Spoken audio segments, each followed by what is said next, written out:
barely sat down since you came home. Vivian got you running errands or something? Just spreading the word.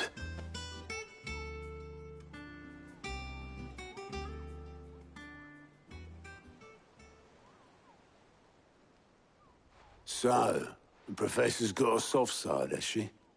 I'd never have guessed. No.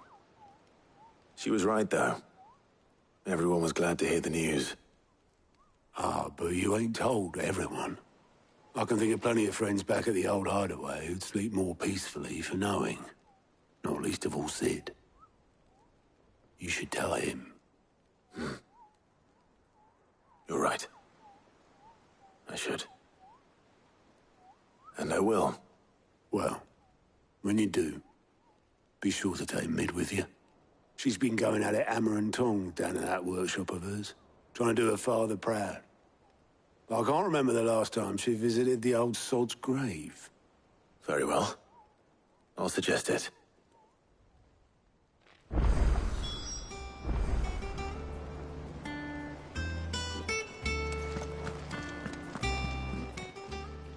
How are you doing?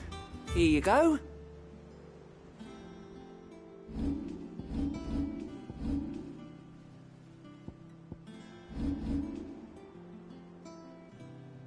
Think you can help?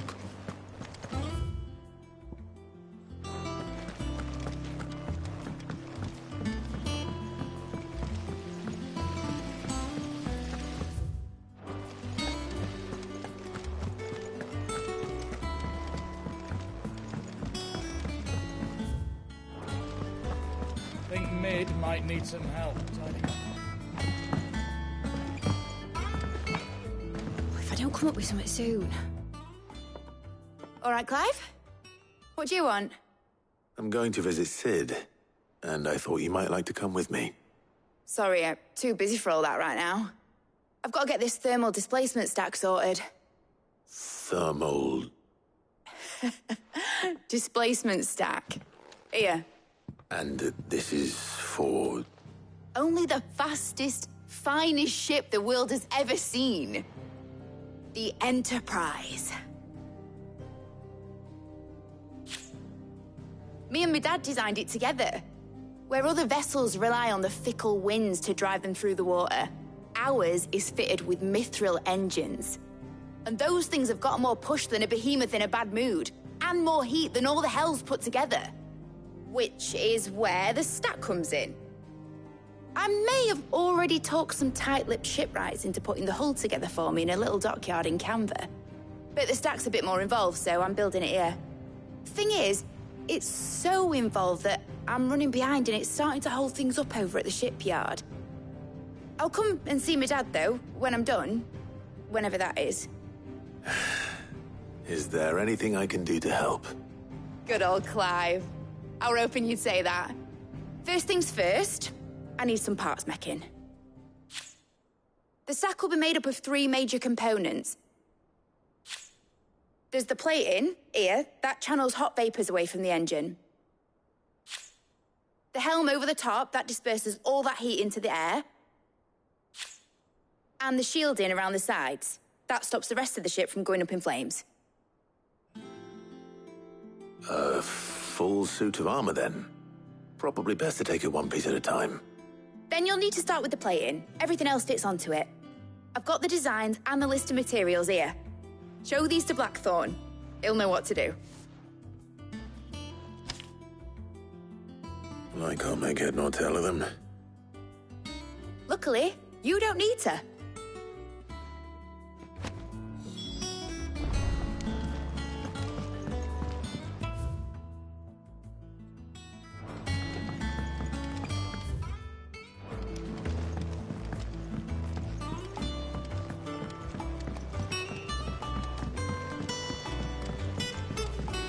Editors started reading books that don't have any pictures in.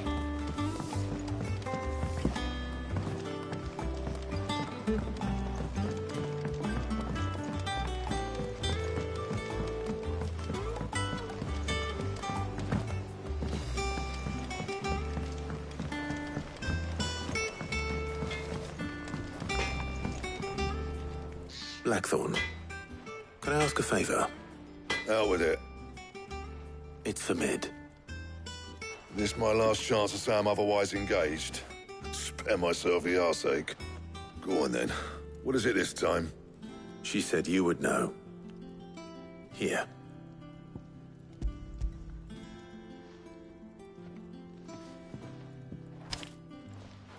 Krieger's teats. Well, I don't know what the hell you'd want this for, but I can make it. Won't be easy, though. And I'll need help. Get Gavin in here, will you? All right.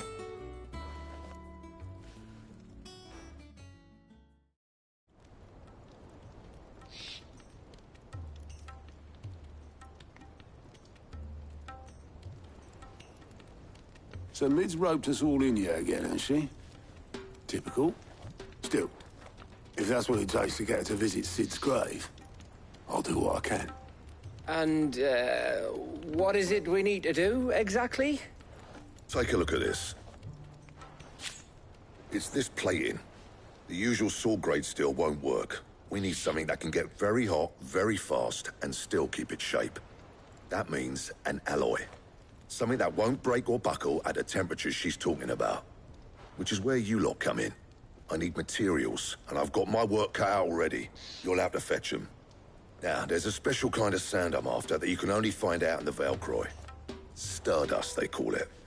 As for the rest of the stuff, my usual supply should have it in stock. It just needs buying and bringing back here. Well, we'll get it done quicker if we split up. One of us should probably give you an hand coat in the sand. And the other can go and get the rest from this supplier. Right then. Well, make your minds up who's going where, and we can get this over with.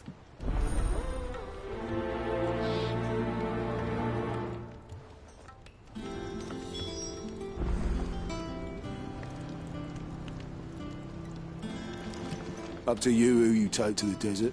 I mean, Gav's good in a fight, but you don't have my winning personality. Ah, don't listen to him. You'll be in the lowest of low company with either of us.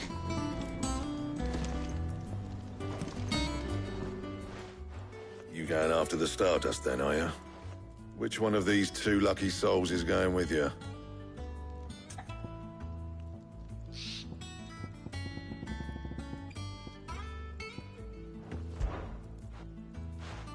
Gav, you're with me. All right, then. So, where do we find this Stardust stuff? There's a river that runs through the southern reaches of the Velcroy. It's the black sand that washes up on its banks that you're after. Southern reaches of the Velcroy, eh? That's down past Dalamil. I'll go and scout the place out. See about hiring us a wagon to bring the stuff back to. All right. I'll meet you by the river. While you're off having a paddle, I'll pick up the rest of the stuff from Blackthorn's supplier. Take care. You two, eh? Don't go letting them fleece ya. Fleece me? I'd like to see him try. In your own time.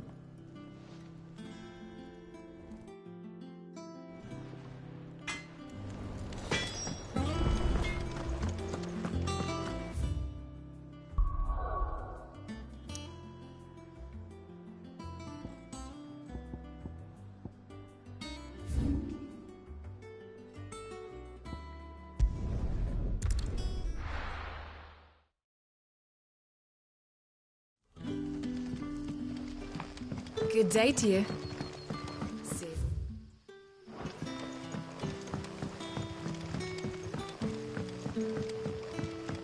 The crystals we get from the tail are all but worthless. And we had to dig a new cellar.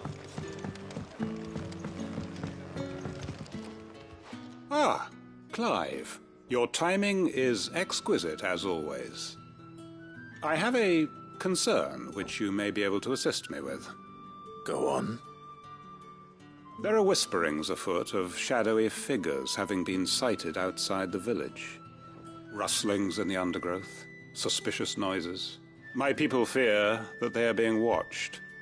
It may be no more than a surfeit of nerves, understandable in the current climate, or it may be the prelude to something altogether more dangerous. Given what I hope you'll forgive me calling your nose for trouble, I wondered if you might investigate. Of course. Excellent. You might begin by speaking with the good citizens of Lostwing. Listen to their tales, and make what you will of them. All right. I will.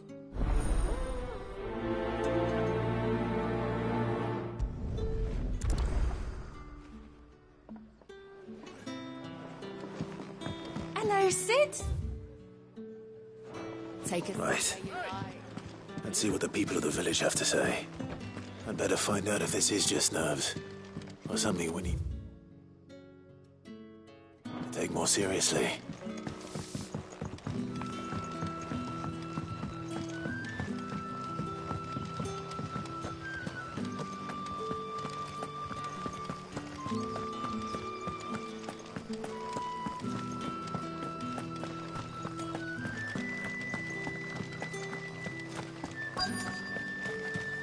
Word is, the Black Shields took a hiding in the hands of some... Excuse me.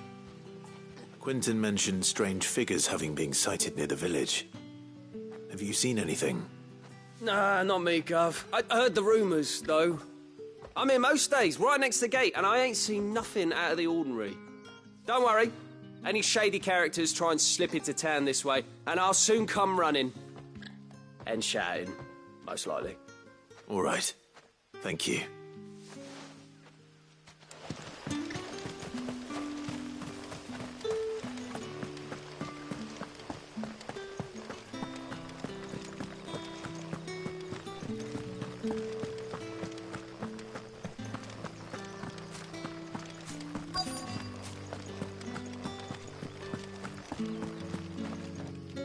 Do you have a moment?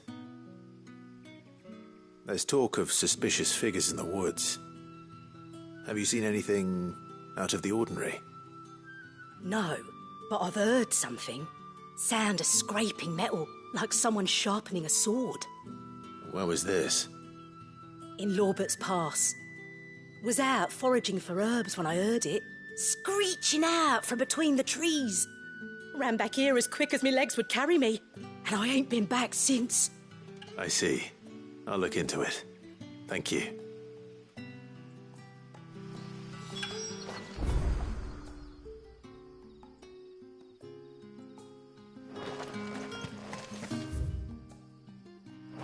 Seems Lorbert's Pass is our best bet, then.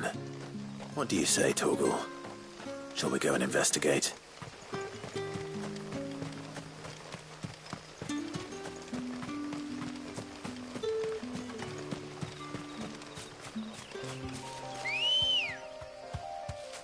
Let's go. Yeah!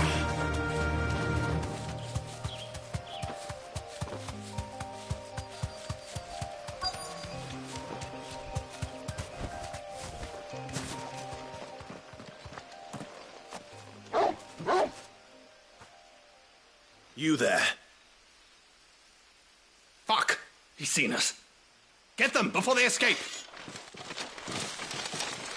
Black Shields. Here. What the hell are you doing here? What is it to you? Not that we give a damn. All that matters to us is that you don't leave here alive.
This one!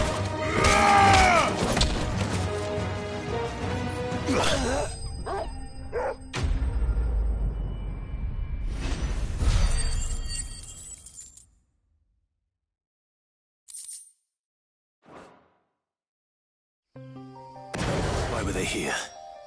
Were they planning an attack? I'm Lost Wing. I need to warn Quentin.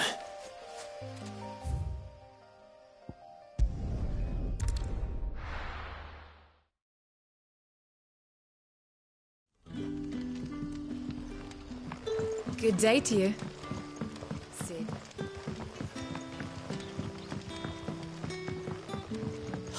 The crystals we get from the tail are all but worthless. Clive, how goes the hunt for our sinister figures? I found some black shields hiding near Lorbert's Pass. They're gone now. Black shields. The Empress's former bloodhounds. Though they serve another master now. One who means to root out and destroy both me and those I care for. And it would appear the pack has finally caught the scent of its prey. Damn it all. I had hoped I would have more time than this. More time to prepare. But if we are cornered, we have no choice but to bite back. And bite back we shall. I'm sorry.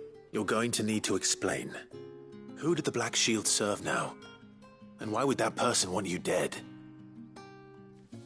Because I want him dead. Who? The former Lord Chief Justice of Sanbreque. All that I have built here is for him. I don't understand. Why him? Why Lost Wing? I suppose it is better that you know the truth. I was a member of the judiciary once. So sickened was I by the injustice of this world, I swore to fight it. And fight it I did, in my own small way. I saw more than a few corrupt officials condemned to the very cells into which they had thrown blameless innocents. Men to whom the law was but a scourge to turn against the powerless. And throughout, it was the Lord Chief Justice who backed me, who was my one true ally in the quest to see justice done. So what changed? I discovered that he hunted bearers for sport. I was a fool to think he shared my hatred of venality and vice. His support for me was no more than a facade, a means of ridding himself of his rivals, a mask to hide the rot beneath. I filed suit against him immediately. His response, however, was rather more visceral. He had my entire family slaughtered, and he faced no punishment whatsoever. I lost everything. My loved ones, my livelihood, my position, the faith I had once held that any modicum of justice might be achieved through the courts. So I set about enacting my own. I tracked down every soul who served him, and slit their throats myself. But the man himself proved an altogether more difficult target. With money and power come protection, and so I saw that I would need an army of my own. I came here to Lost Wing and began recruiting like-minded individuals. And everyone here knows this is why you do what you do. Of course. They too have lost loved ones to the bearer hunts. Seen faultless friends sent to the gallows to spare the guilty. All under the watchful eye of the Lord Chief Justice. Our wounds are the same. And our cause is the same. We are comrades. And our revenge is already in motion. We know where he hides, how numerous and well-trained his guard. What we did not know until now, however, was that his plans may already be in motion too. Quentin. Our time is short. He may move against us at any moment, unless we move against him first. My friends and comrades, it begins. Make ready for war.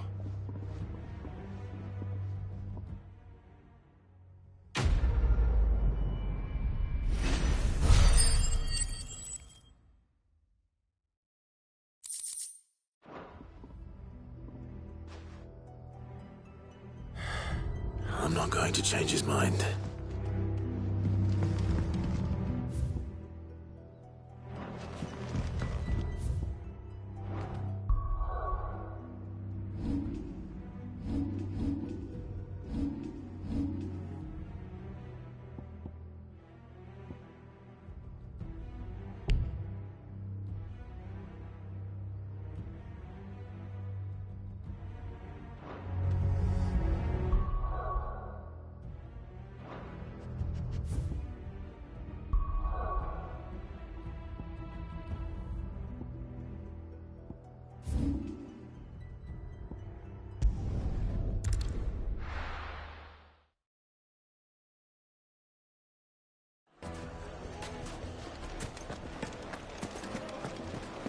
The finest fabric! The most fragrant herbs and spices. There'll be no one to man the shop. Gone, just like that. And without so much as a by your leave. What's the matter? It's my apprentice. He up and vanished while my back was turned. I'd go and look for him myself, but I've got a bakery to run. A bakery that's now short one pair of hands. Loath though I am to rely on the kindness of strangers, I'm at a loss. Please, will you see if you can find him? I'll see what I can do. Do you know where he might have gone? I wouldn't be surprised if he was off somewhere mooning at Drake's Fang. He used to work there, you see. Poor fool left his heart in its hollow. All right. Then that's where I'll start.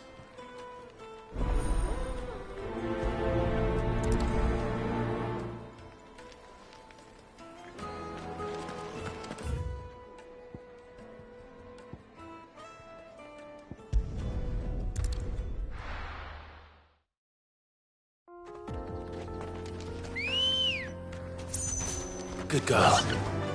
Fly, Ambrosia.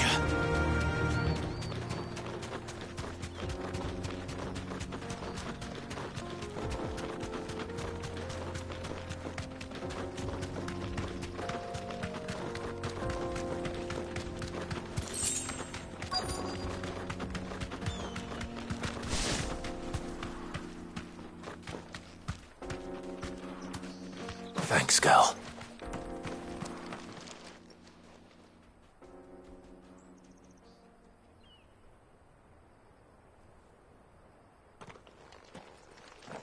Excuse me. What do you want? The baker sent me to find you. I am a sorry, selfish sod, aren't I? Certainly not a baker.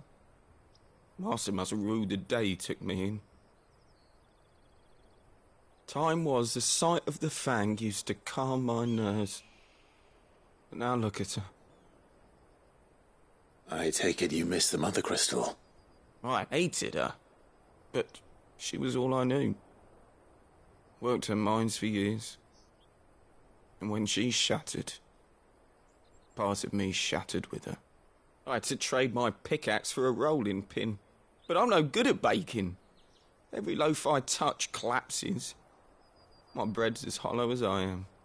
She was the only thing that could fill the hole inside me. Oh, I loved her, damn it. But now she's gone. She's never coming back. What am I supposed to do? I ask her. How does a shell of a man learn to live again?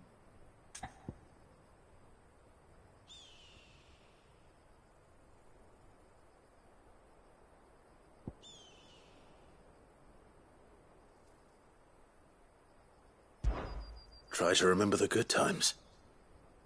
Do that, and the Mother Crystal will be with you no matter where you are. Even in the bakery.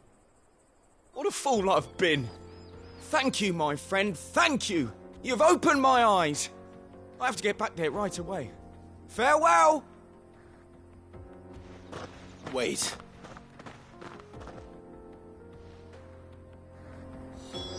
Suppose he won't be needing an escort then.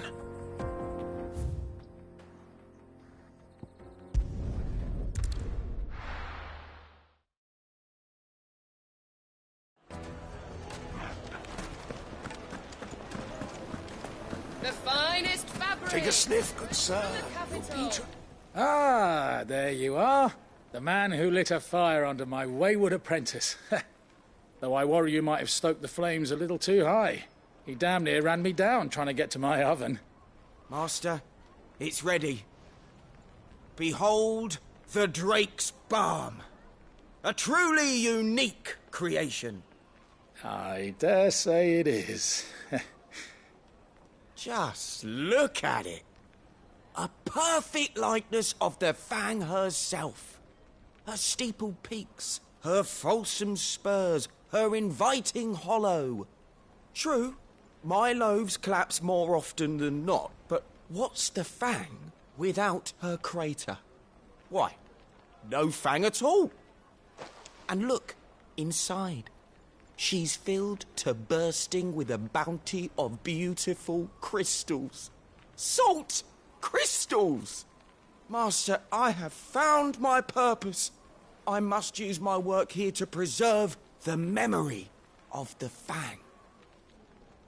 Well, if it tastes half as unique as it looks, I'd certainly say you're onto something.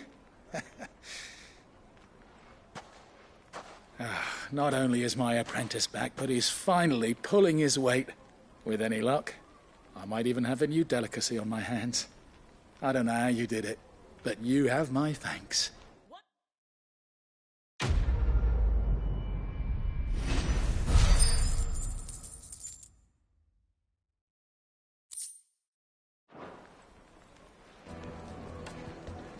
Now, Dusan, I know it would make a fine gift use the for good your salt. beloved. Leave some for the rest of Look us. at you in quite a Sorry, different light, Master. I'll go and get some more later.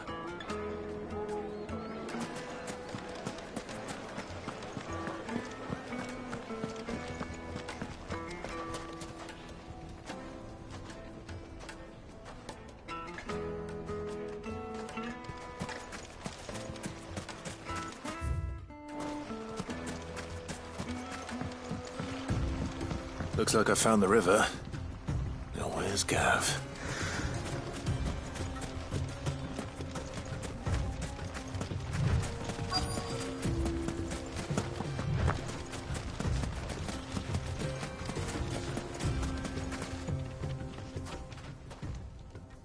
Sorry to keep you, Gav. Better late than never. I've had a quick scout about, and I reckon round here's our best bet if we want to grab as much of this Stardust stuff as we can. Don't know what Blackthorn's planning to do with it, though. I asked over in Dalamil, and they seem to think it was worthless. But if Stardust is what Blackthorn wants, Stardust is what he'll get. There's plenty of this stuff lying about, just begging to be bagged. Then let's get bagging, shall we? We shall. Race ya.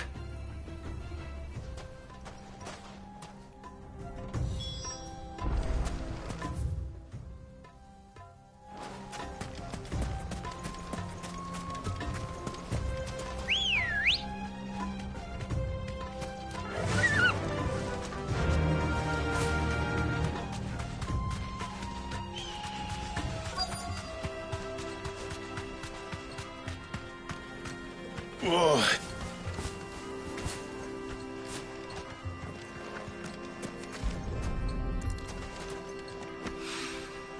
So this is Stardust. It just looks like black sand to me.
That should be enough for now.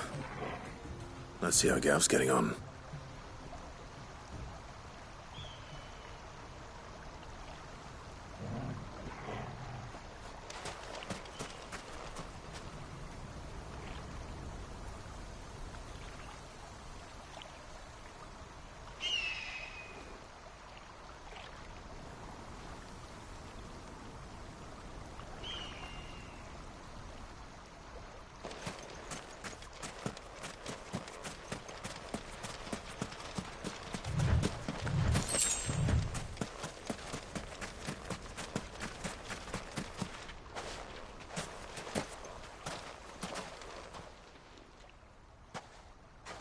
You finished?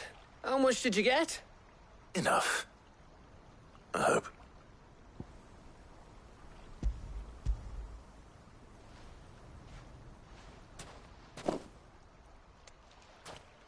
Oh, you win. That might even be enough for old Blackthorn. Hey, before we go, do you mind if we have a chat?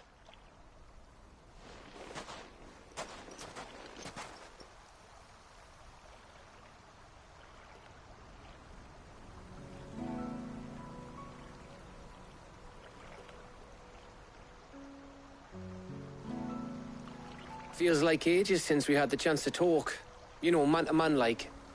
It does, doesn't it? Back when you first took Sid's name, we were talking all the time. Working out what to do in that. There was a lot to work out. And there still is. Those shoulders of yours starting to feel the strain. Hardly ever see you around the hideaway nowadays. Always on some errand or other. You can take a day off, you know. Says the man who spends most of his time behind enemy lines. Only 'cause you keep sending me there. I know I can count on you, Gav. Likewise.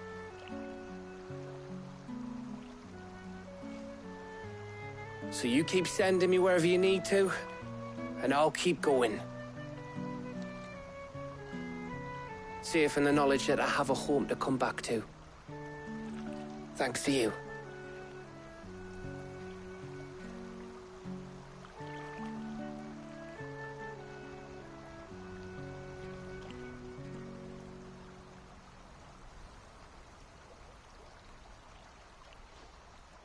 Right.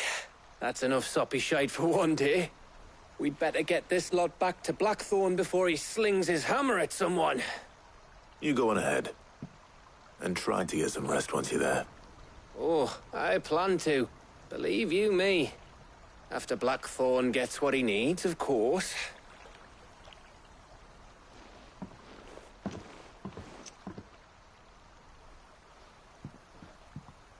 Right. Ready to go home, boy?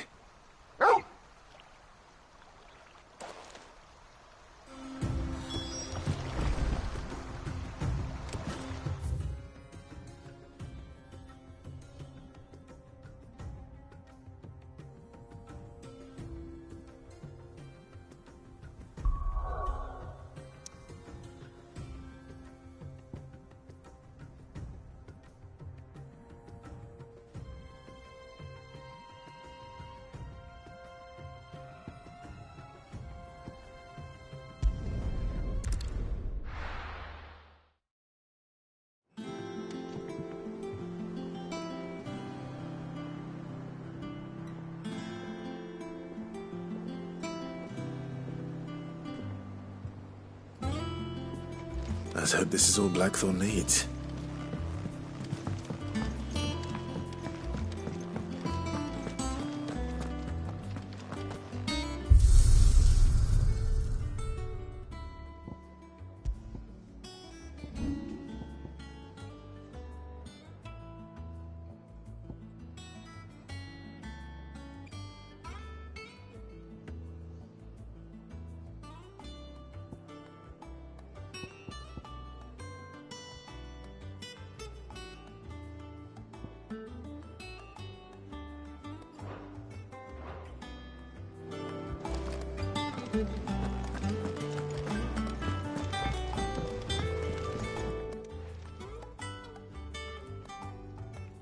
Blackthorn, got everything you need?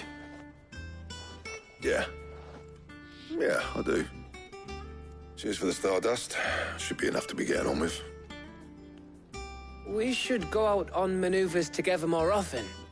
You know, it beats sneaking around on your Todd all the time. I'll make a start on putting this thermal plating together then.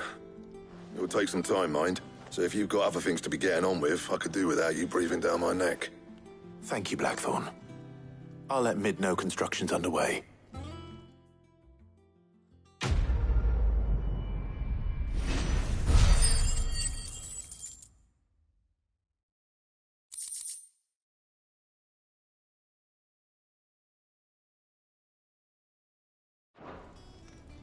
Suppose we'd better be getting back to work too. Give us a shout if you need anything.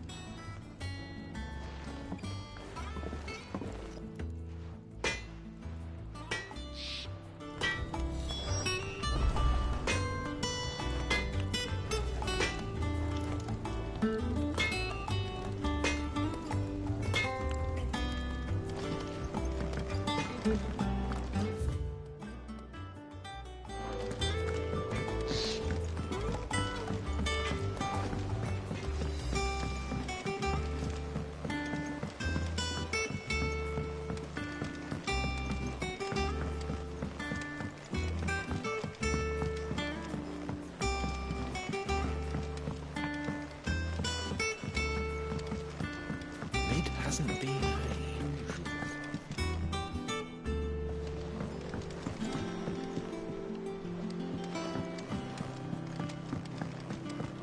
Editors started reading books that don't have any pictures in. Why would anyone want to do that? I think Mid might need some help tidying up that workshop. Think Mid might need well-meaning souls to leave her alone. She has it how she likes it.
Come up with something soon.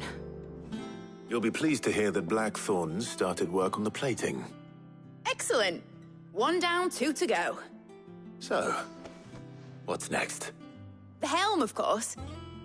For this, we'll be repurposing fallen scrap. Salvage from the ruins? I thought that material was all but impossible to work. Ah, but we don't have to. I'm sorry. Just so happens there's one particular ruin that's broken into exactly the right shape and size pieces for what we need. What's the name back there? I'll give you all the details. What's her name? Right.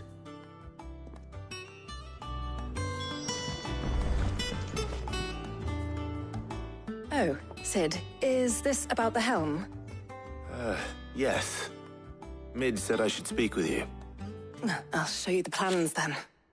Here you see the mithril engine, in which mithril is burned to generate heat. That heat is then harnessed to produce motive force. Excess heat is dealt with by means of the thermal displacement stack, which disperses it into the surrounding air. Now, were we to rely on thermal plating alone to achieve this effect, the rate of excess heat buildup would far exceed the displacement coefficient of the plating. In other words, the reactor would overheat and eventually explode. This is where the helm comes in. It connects to the plating, you see, and serves as a sort of thermal sink to absorb all that excess energy. Our experiments have shown that fallen ceramics are remarkably thermophilic. They can withstand and absorb levels of heat far above anything we are able to make today. And not only that, they're also waterproof and immune to rust, making them the perfect material for our protective hood. Why, if sea or rainwater were to enter the reactor proper, it would vaporize instantly. The forces produced would tear the ship from stern to... You can stop there. I understand. Mid said we might be able to use parts of a fallen ruin. Where would I find it? Ah, yes. It's in Lorbert's Pass, near Lostwing. The thing is, well, I probably should have arranged to have the pieces we need brought here sooner. You see, a certain unwanted visitor has taken up residence there. It's no longer a matter of just walking in and taking them. It's, going to be considerably more dangerous than that. I see. Then I suppose I'd better deal with this unwanted visitor for you. Would that help? Oh, very much. Thank you, Sid. I'll gather my team and head there right away. We'll meet you outside the ruins.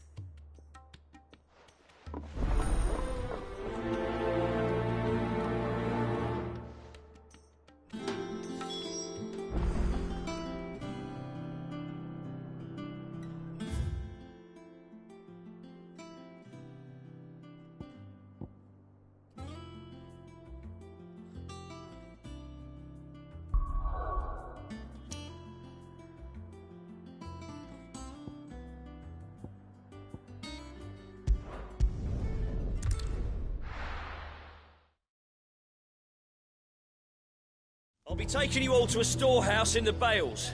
Leave anything you don't need behind.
If you're ready, we leave at once.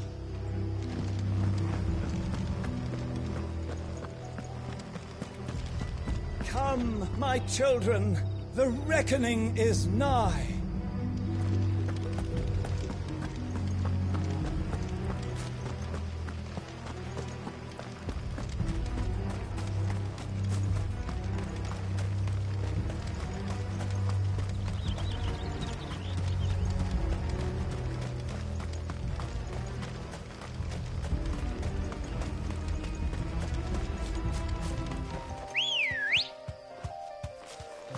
Come on.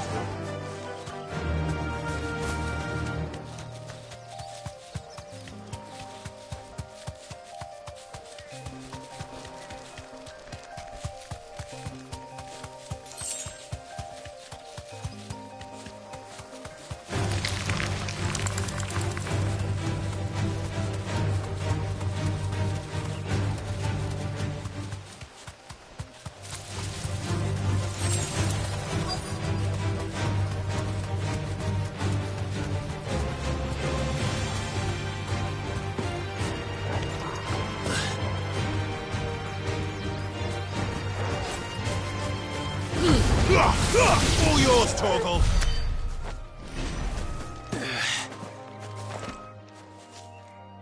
Oh, there you are, Sid. Thanks so much for coming. The, ruins are just over there, as is the creature I told you about, I'd imagine. Would you mind? Of course. I'll be right back.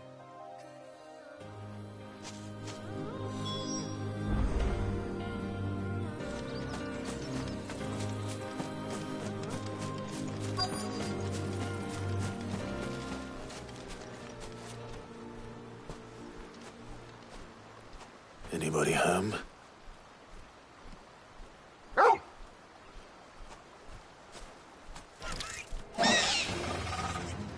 This must be our unwanted visitor. Time to go.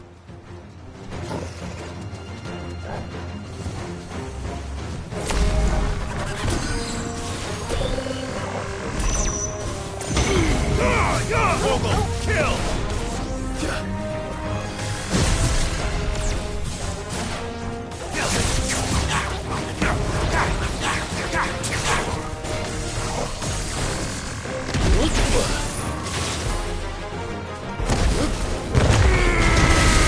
All yours, Torgal! Torgal, kill! Now, Torgal!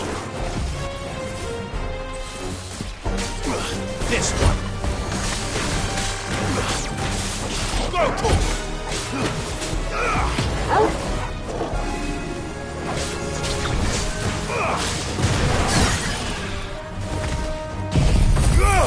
Garuda!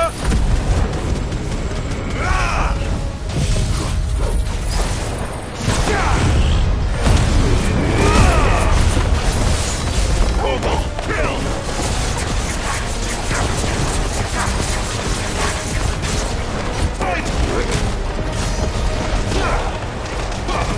All yours, Torgal!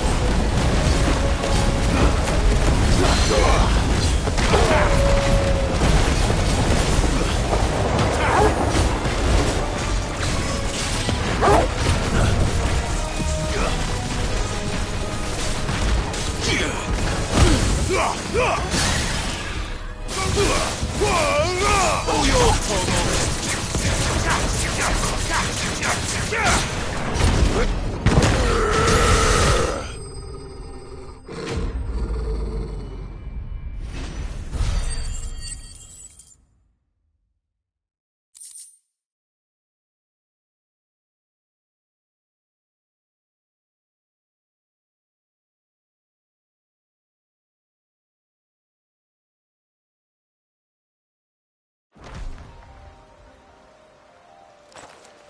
The things I do for you, Mid.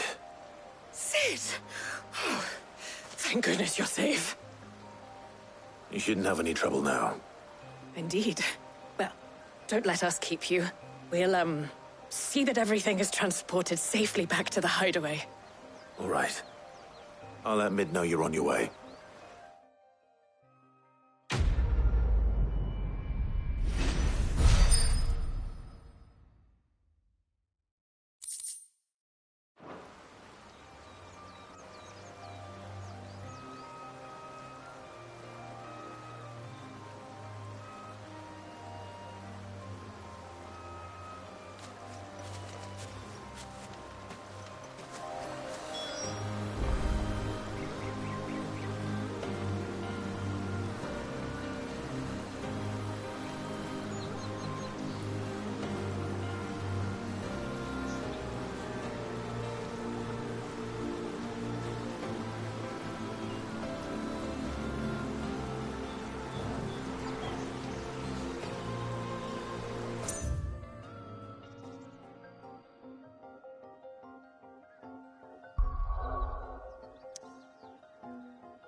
We're seeing troops amassing at every border crossing. Well, no surprises there. It was the same after Drake's breath. How may I help you today, Clive? All yours.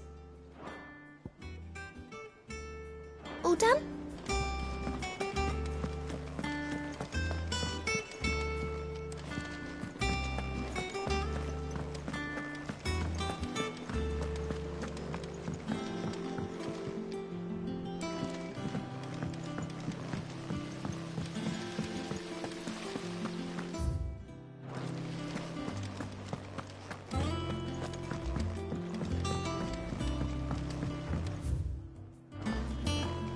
Think Mid might need some help. If I don't come up with something soon. Mid. Helena has recovered the material for the helm. She'll be along shortly. Excellent. Another job well done. And just one remaining. Right. Right, the shielding. This one's a bit of a bugger. How so? The plating's enough to stop the engines going pop, but those things will still be spitting out enough fire to set the rest of the ship ablaze. Which is why you need proper shielding. A prison for the dragon's breath that's blazing away inside. I thought a triple thick layer of tempered steel might do it. Or more of the stuff that the Fallen use, but they'd both be too heavy. The helm and the plating are bulky enough as it is. Add any more weight and the whole ship would be at the bottom of the briny before we'd even started. I need something light. But I've racked my brains and I just can't think what would do it. Well, if I were in need of obscure knowledge, I know whose counsel I would seek. Harpocrates. Tomes? Yeah, well, I'd thought of that, obviously. I've got all the details written down here. Can you take this to him, see what he makes of it? Right away.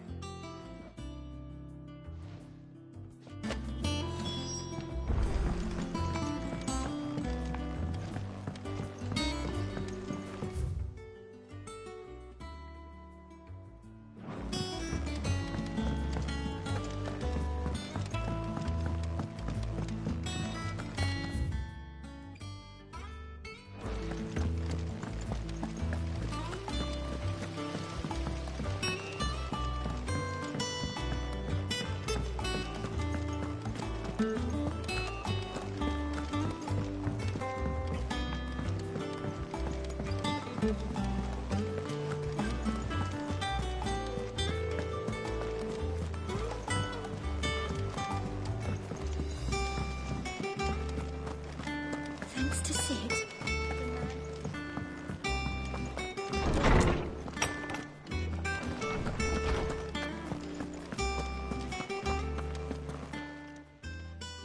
Harpocrates, do you have a moment? For you, Clive? Always. Well, actually, it's for Mid this time. Could you take a look at this?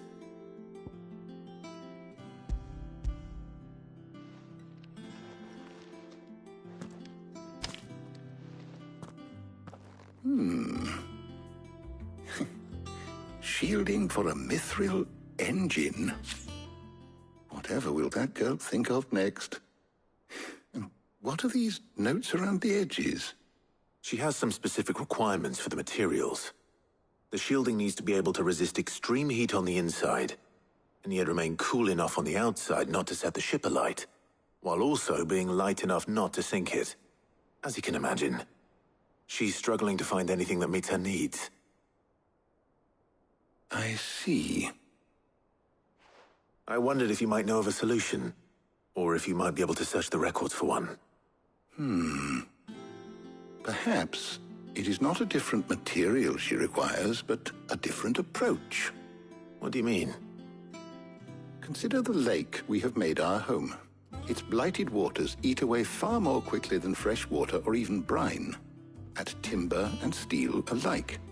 And yet, we have made a home here from those very materials nonetheless. We have. But Bardolph must varnish every board twice over to keep it from rotting. And Obelus complains that without a constant supply of pitch. I see. Early Gregorian histories speak of a preparation known as moon dew. It is said to be able to resist even the most ferocious flames. Before the dragoons tamed the worms and wyverns of the realm, nobles would daub their castle walls with it in order to guard against dragon fire. So if we could recreate it... It might be applied to some material or other in order to provide the protection Mid requires. As to how best to apply it and to what material, perhaps Bardolph and Obolus might be of assistance. I shall speak to them and see what wisdom they might have to offer. If you would be so kind as to procure the necessary ingredients, I shall discuss the specifics of how it might be most effectively put to use with our two friends. The knowledge of the past may yet prove useful to we of the modern era. Thank you, Hippocrates. And since you're asking others to help you, perhaps I should too.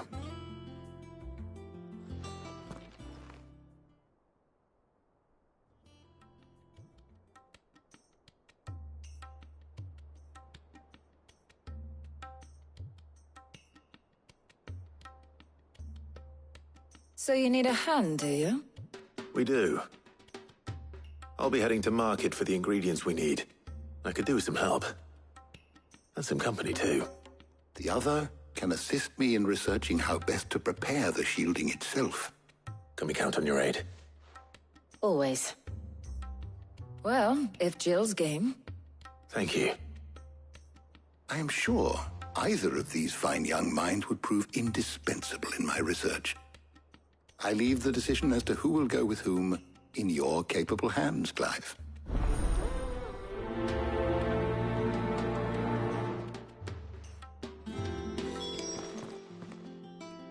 So, Clive, have you made your decision? Who will accompany you on your little excursion? Very well. So then, what do we need to find? I have taken the liberty of preparing a list. Here. White chocobo eggs? Pepio nuts? Are you sure this list is right? Everything on here seems very edible. I would have thought the ingredients would be a little more exotic. Though these items may seem mundane, they have potent effects that are rarely exploited, effects for which they were once highly prized. So much so, in fact, that they were harvested almost to extinction, hence moon dews having fallen from favor. Now, of course, they can be obtained with ease. You should be able to find everything you need at the market in Northreach. Is that so? I've been meaning to visit Northreach anyway. I'll set out now. Join me there when you're ready. I will. Until then. You two enjoy yourselves. You too, Talia.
Now, where's Jill?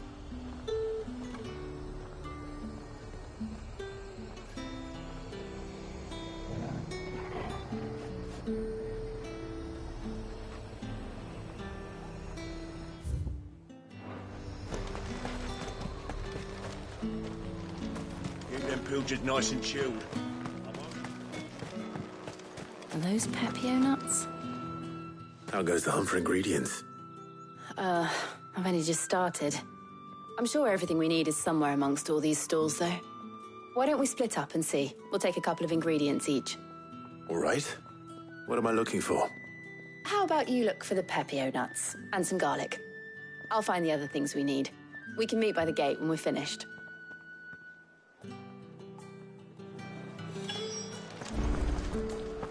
Up! You'll not find a bruised... Fresh cuts! Come and get them before they go. What can I interest you in today?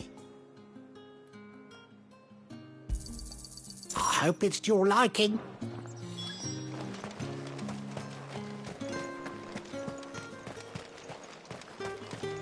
How the hell is anyone supposed to afford that? Oi, don't touch anything. Go on. Take it. That's everything. Let's see how Jill's getting on.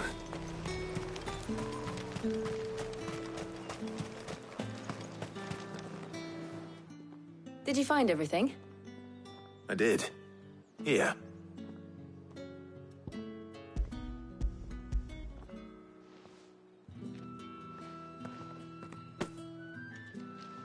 Garlic and Pepio nuts. Perfect. Now all that remains is for Harpocrates to somehow turn all this into what Mid needs to keep her engine cool.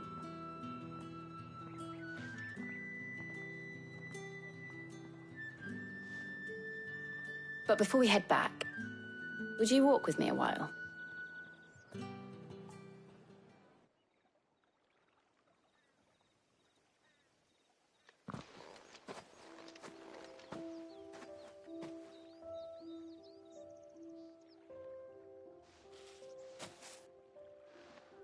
Thank you for asking me to help you today. It makes a nice change. It does. It's good to get away from all the battle and bloodshed for once. Just being here reminds me of when we were children. Do you remember? Walking down Market Street in Rosalith, taking in the sights and smells. How could I forget? What with Torgal's antics. Remember how his nose would prick up at the scent of sausages? He'd go racing away and we'd have to go running after him. We wouldn't catch you now, would we, boy? Was there anything you wanted to buy for yourself while we're here? There was, yes. Well, sort of. Molly in the kitchens told me about a place that sells particularly good pies. Thought you might like to share one with me. I would. Thank you. And I saw some bread.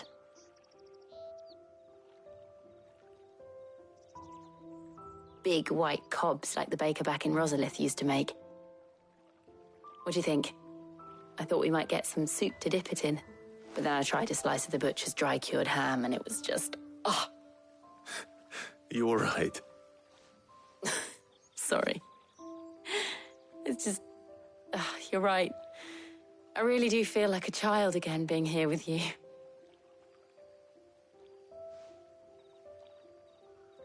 Clive. Is it wrong of me to enjoy this? No, Jill. This is how life should be. And it's how our lives will be when our work is finally done. When we can live on our own terms. I hope so. Thank you, Clive.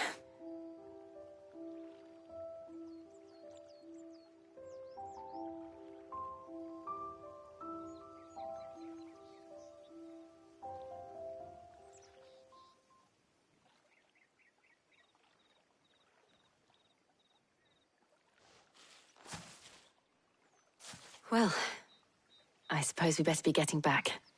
I need to give these ingredients to Harpocrates and Talia. I'll see you at the hideaway. Take care. I will. You too.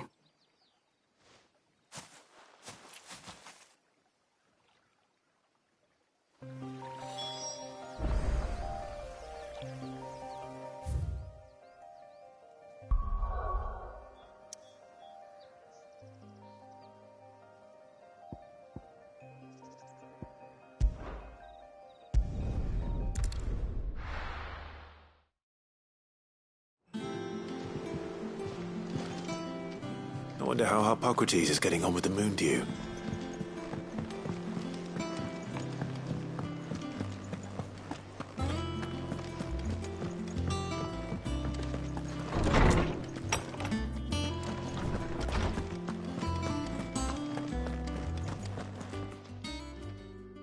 How's work on the shielding progressing, Harpocrates?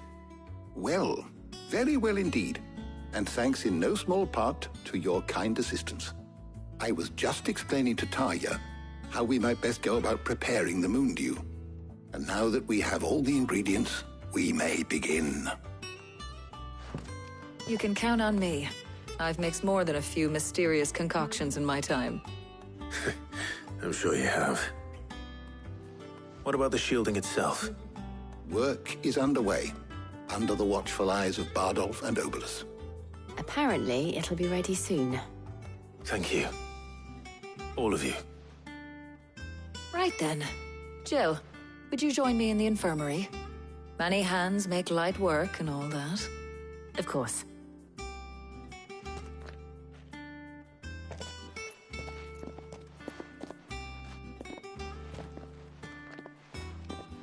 Oh, and Clive, thank you. It was nice, just being with you.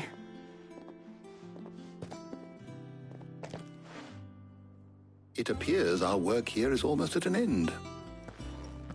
A shame. I was enjoying playing the man of action for once.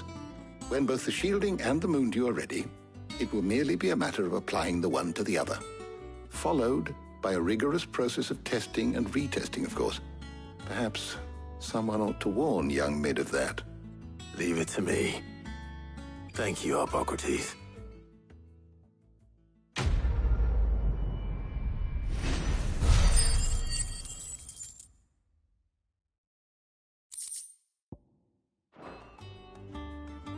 Well, I'd better go and give Mid the good news then.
My knowledge is yours.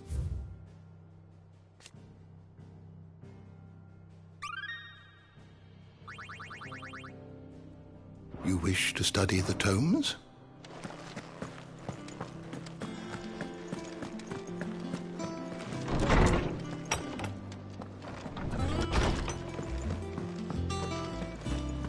Thanks to Sid.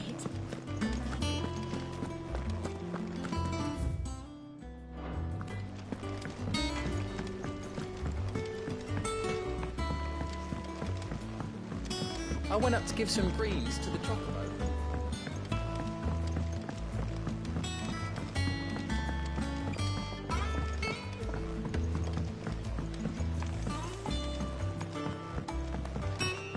Mid hasn't been...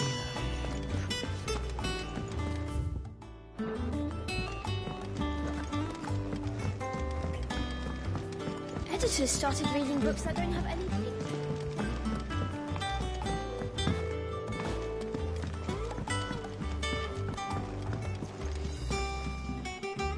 Sorry to keep you waiting, Mid.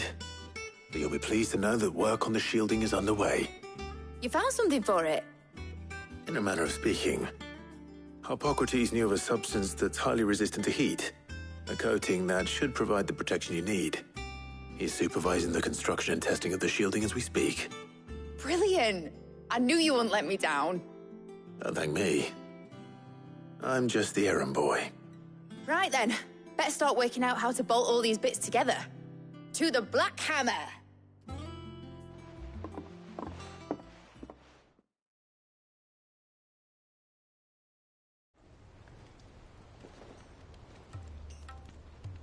You know, when I got into the smithing game, I thought I'd be making swords and shields, not thermal bleeding didgeridoo-dahs.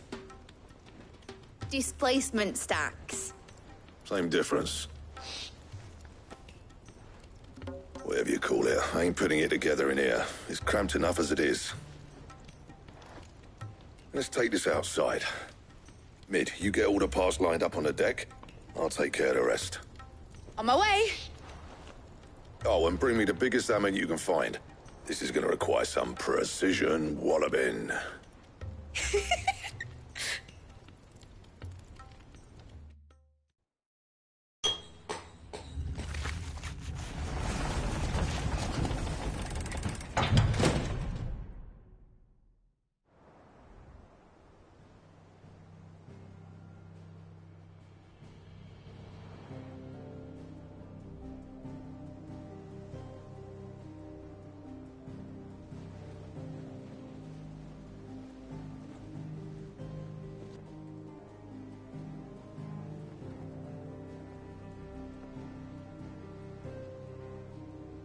It's finished! It's finally finished! Thank fuck for that. I'll be feeling my hammer arm for weeks. Thank you, Clive, Blackthorn, everyone. That's one down and just 3 more to go. I'm sorry. Oh, didn't I tell you? The Enterprise has 4 mithril engines, and we'll be needing a displacement stack for each. You don't mean... Don't worry. Now they've got a finished one to work off, my gang in Canva can build the rest. Good luck to them, I say. Right, I'm off to get a sling for this elbow. Any other work comes in, keep it to yourselves, eh?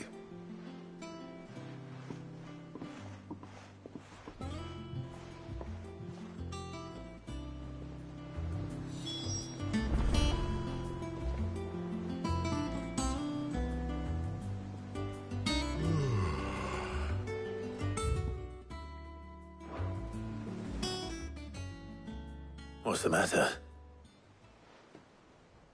Nothing. Just daydreaming. Thinking about the Enterprise sailing off over the horizon to shores unknown. Searching for a land untouched by the Blight. Just like me and my dad planned. So if the worst came to the worst and every scrap of soil in the Twins turned black...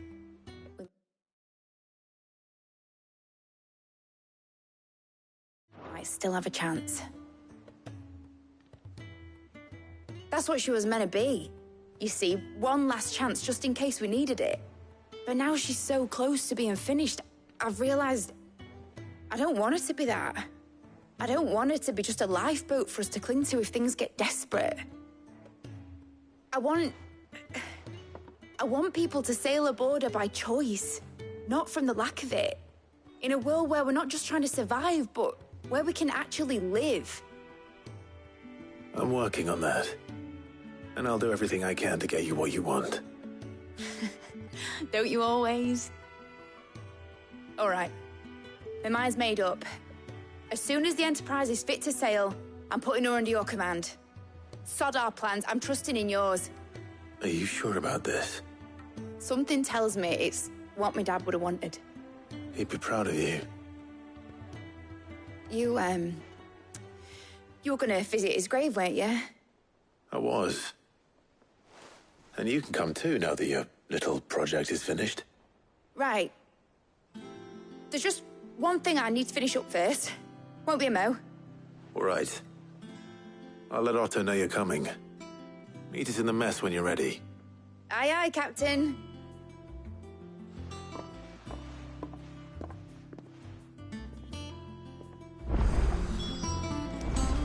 Mid told me she was building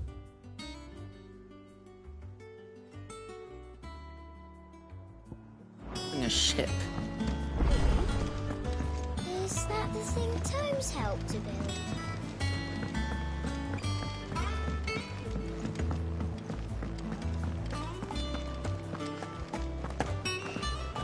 He cracked the crystal too? You're joking.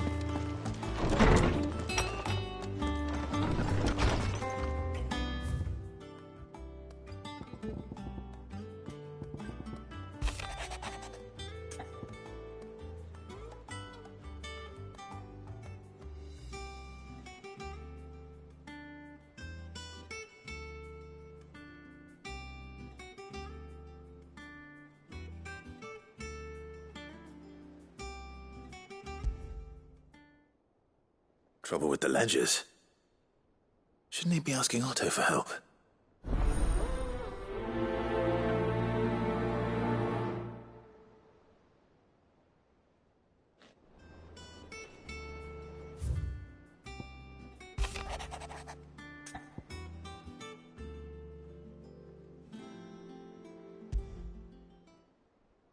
What could be wrong with Torgor? He seemed well enough when I last saw him.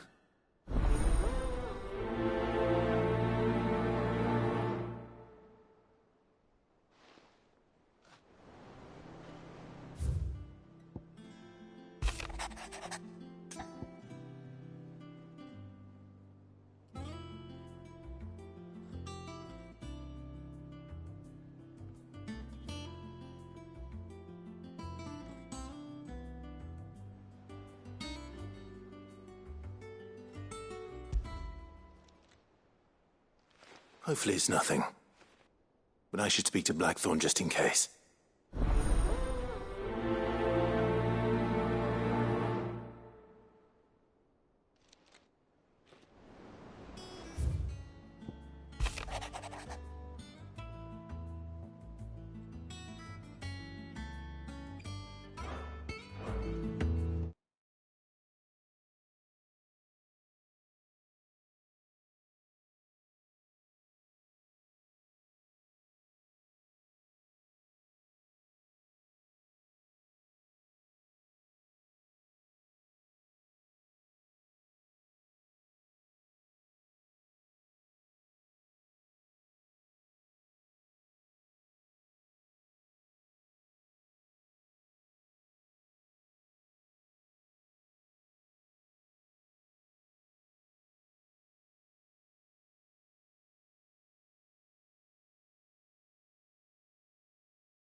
Blackthorn, do you have a moment?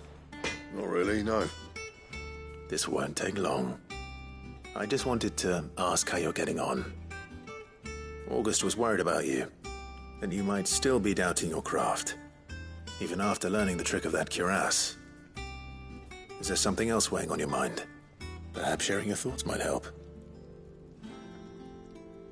That bastard's like a dog with a bone. Still, he's got a keen eye, I'll give him that. He's just, well, Karen showed me something. Something I've never seen before. And that was? A sword. An odd-looking thing with a single-edged blade. The metal itself wasn't anything to write home about, but fuck me, the edge on it. You could slice a man clean in two with a weapon like that, and he'd be halfway home before he even realised he'd been cut. So that's what's troubling you? No. Not troubling me exactly. More distracting. Can't stop thinking, how do you get an edge that sharp? It's driving me mad. And if you knew how to do it, we could arm the curse breakers with even better blades. That's about the size of it, yeah. I'll see what I can find out. Sharper swords are always welcome, and we can't have our master blacksmith being distracted. You're a soft touch, you know that. But I can't say I'm not grateful for it. Good luck, eh? Thank you. Let's see what Karen knows about this sword.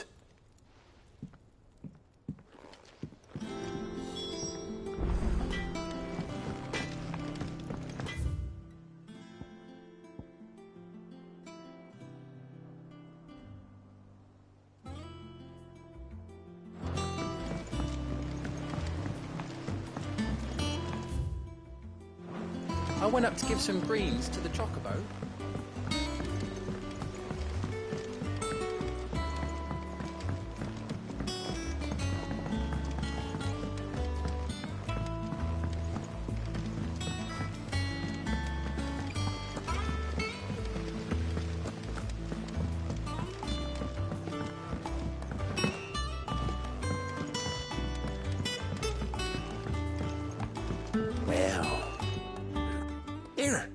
Sid, reckon you might be just the man to help me out of a bit of bother, if you've a mind to. Let's hear it. Well, it's about this alembic the chief's got me making. Lovely bit of kit it is. Bung in a solution you want splitting, and it will separate it out, just like that. Problem is, it won't always get rid of all the impurities. And with some of the stuff we need it for, that ain't good enough. Which is why I've been looking for something to filter the liquid we'll be cooking off. And that's where I was hoping you could help me out. I imagine Ty could get some use out of this alembic too. Distilling medicines and the like. All right. Why not? Proper job! So what exactly do you need for this filter? Nothing but bomb ash'll do, says the chief. Gave me a sample she'd obtained from the university stores. Couldn't believe my eyes. You pour the blackest blight water through it, and it comes out clear as a mountain stream. So, I did a bit of reading about where I might be able to get hold of some. And do you know what I found out? It's only the blimmin' bones of a bomb king. They leave them behind when they die, see?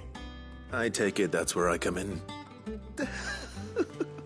If you wouldn't mind. I saw a billet on the hunt board for one just the other day. Would have gone myself, but, well, fighting dirty great balls of flame ain't exactly my forte. You, on the other hand... All right. I'll see what I can do. Thank you kindly. And good hunting, eh?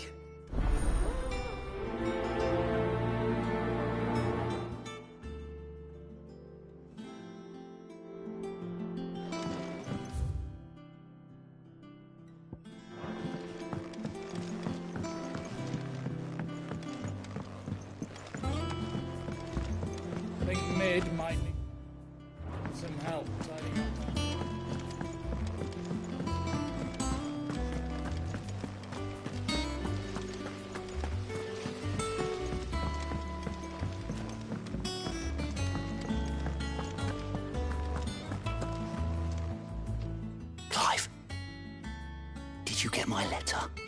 That's why I'm here.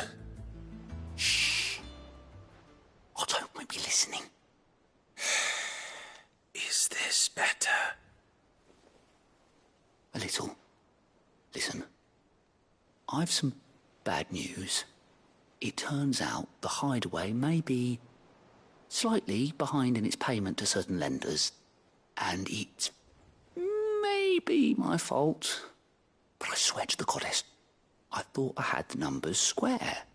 Sadly, that square turned out to be more of a circle.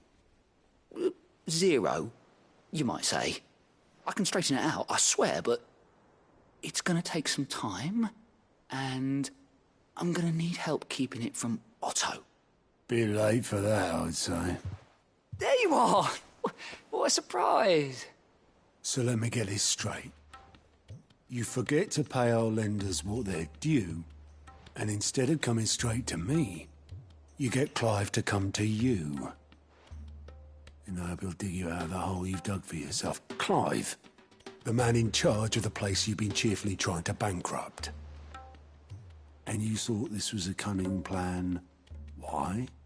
Well, who needs paying? Oh, just Martha. And the dame.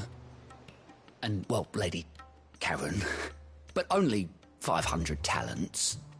We owe 3 of our most trusted friends 5 million gil. Each. 5 million each.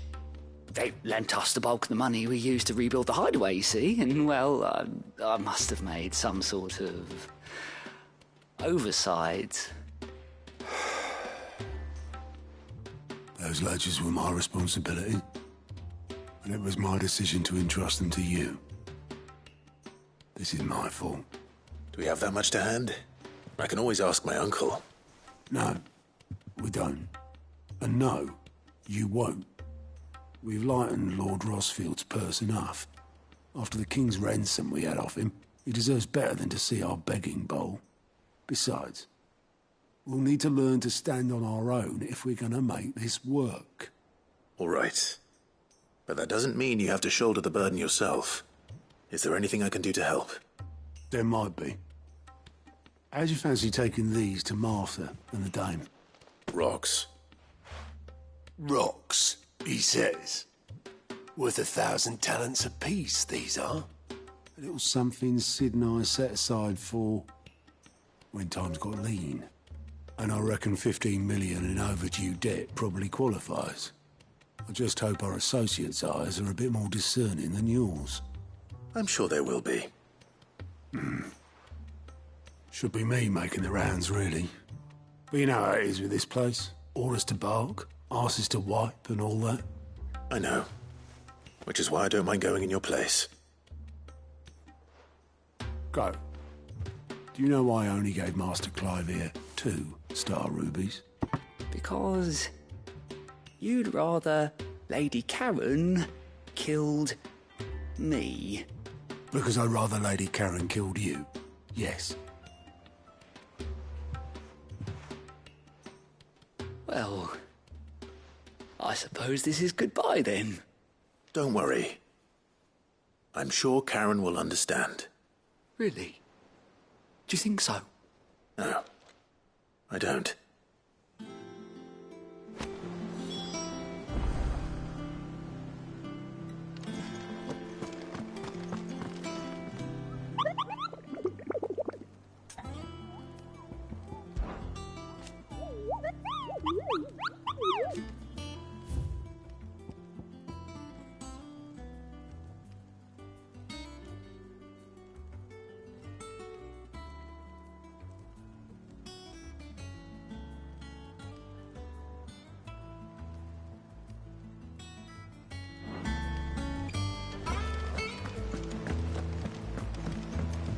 Ned told me she was building a ship. Is that the thing Tomes helped with?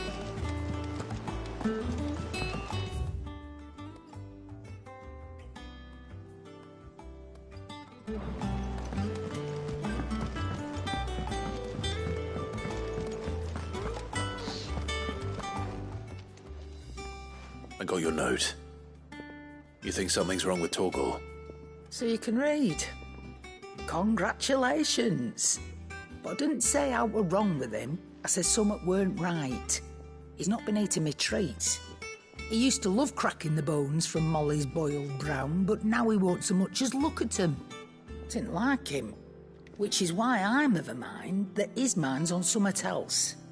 You've not been working him too hard, have you? No harder than usual. Is that it, boy? Do you need a rest? What was it you said he was? A frost wolf? That's what the lawsman seems to think. Then maybe this all has something to do with whatever it is that's woken inside him. I suppose things have been different since Rosalith. Perhaps Hippocrates knows something. Instead of everything, you mean? Perhaps.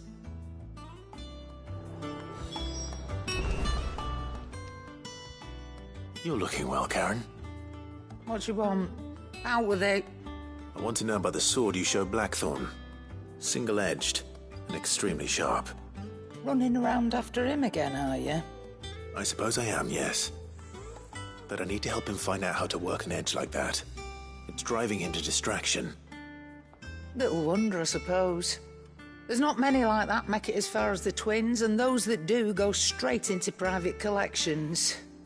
Which made it nice and easy finding a buyer. Can you tell me who bought it? Where is it now? You think I tell people who my clients are? Suppose you're not likely to go nicking him off me, are you now? Fine. If you stop mooning at me like that. Lord Ignac's the man you want. Dalmekian bloke. Collects weapons and the like. And he's got more money than sense, which is why he's one of my favourite clients. Reckon he'll still be at the inn in Dalamil, where I left him. Thank you, Karen. Oh, and he's a touch eccentric, if you take my meaning. I appreciate the warning.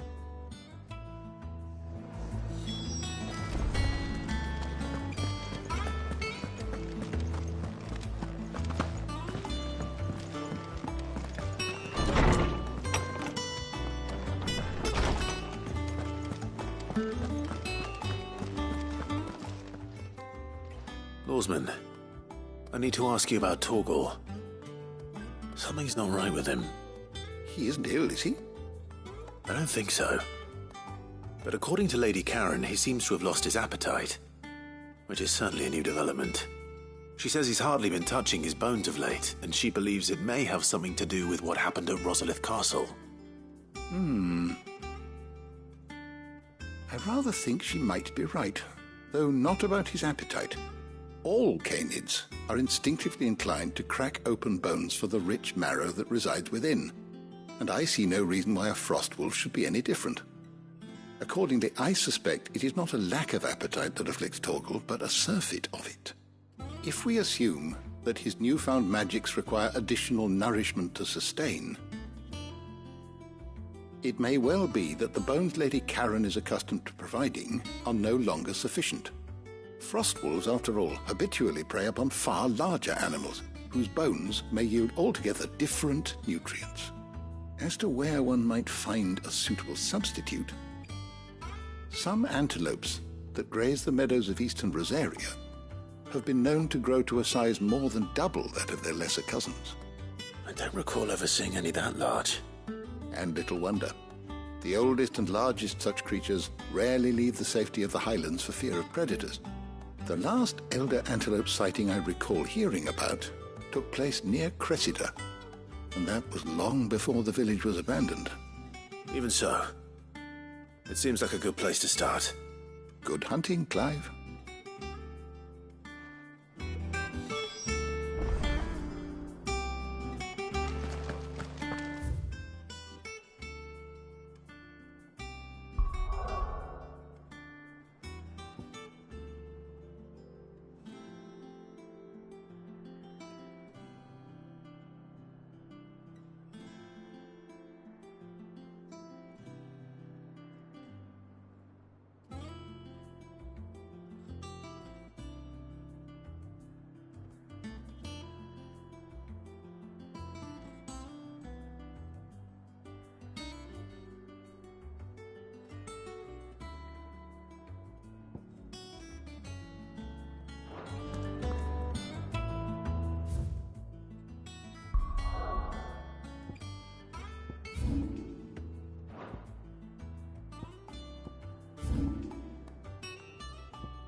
That'll do, girl.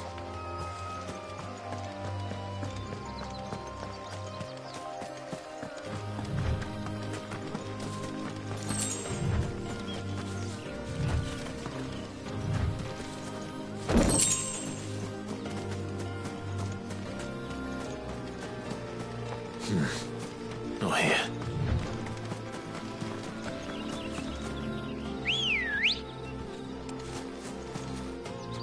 Come on.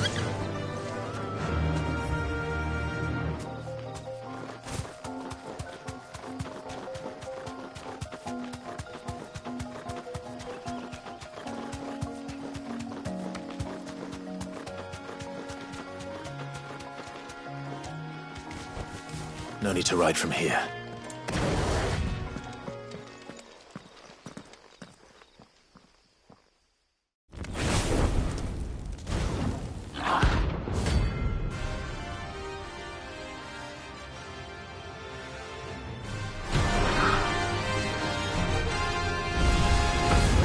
What we have here. Greetings, Your Majesty.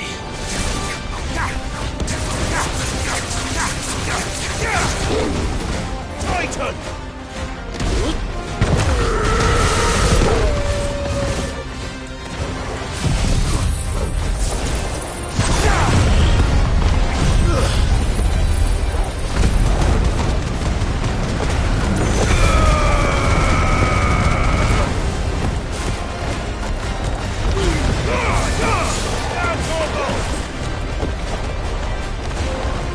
Get him!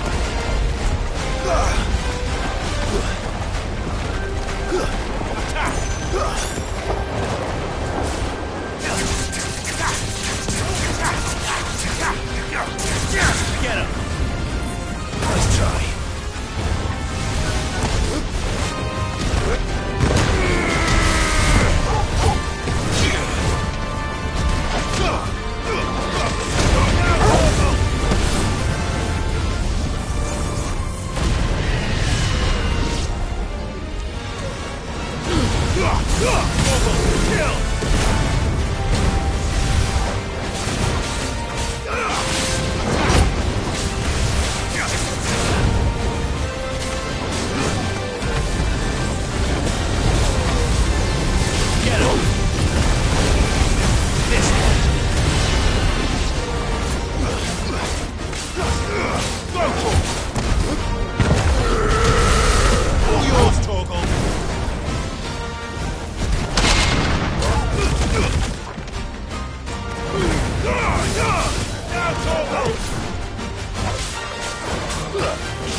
Your reign is over.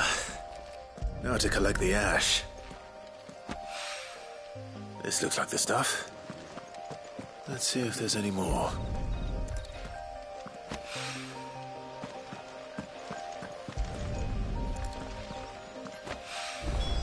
That should do it.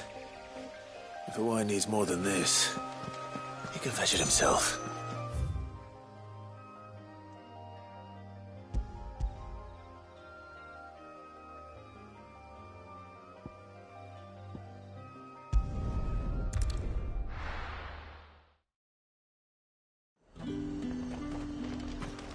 There's talk at the glass gate. How the hell is anyone supposed to...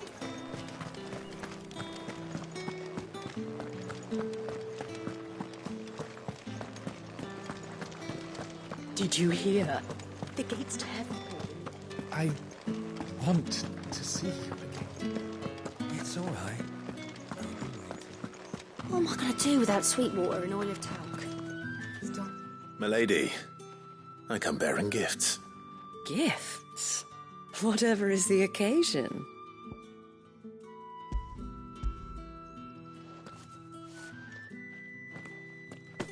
Oh my. Clive, you really have outdone yourself. Otto asked me to give it to you. To settle the Hideaway's debt with the Veil. And to compensate you for the time it took us to do so. You disappoint me, Clive. I thought you might finally be warming to me. Tell Otto he can keep his baubles. I tried to tell him as much the first time around. The man owes me nothing, nor does the Hideaway.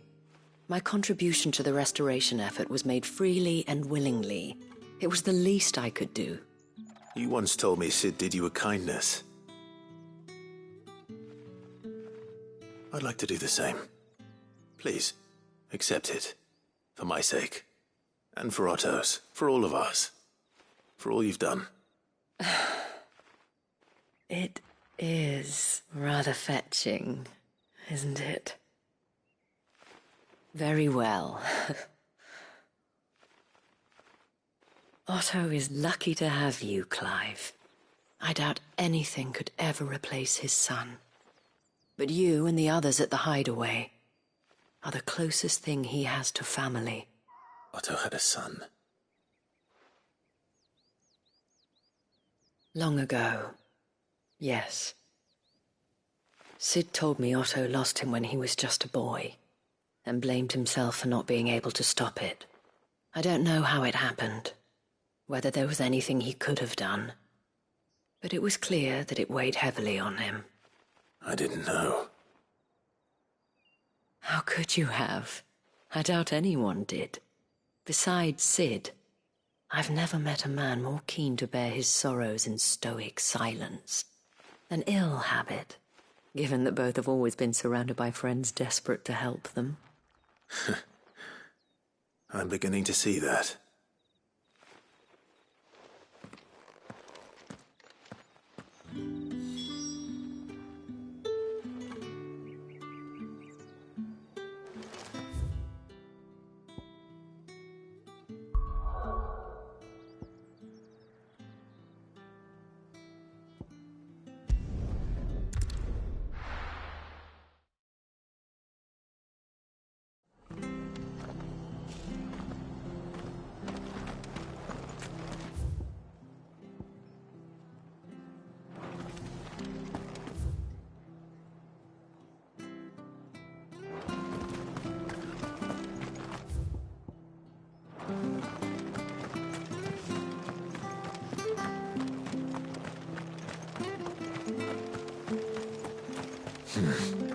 Not here. Come on.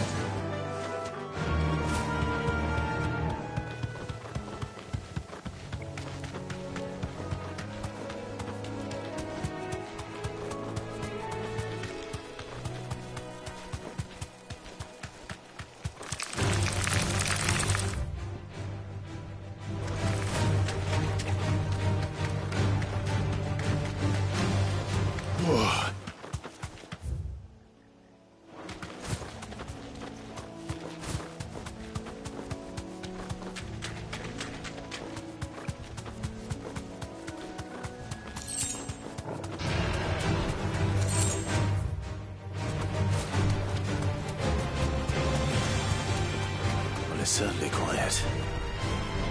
If I were a giant antelope, it would seem like just the place.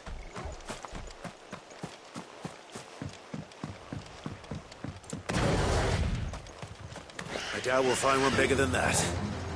You hungry, Torgal?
Will it be enough, I wonder?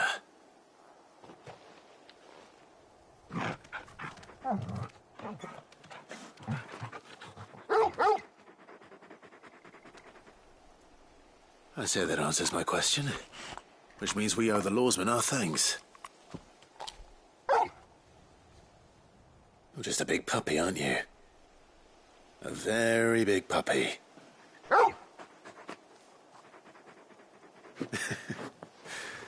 You do know you can take that with you, Torgal. Lady Karen will be relieved to hear you've got your appetite back. Come on, boy.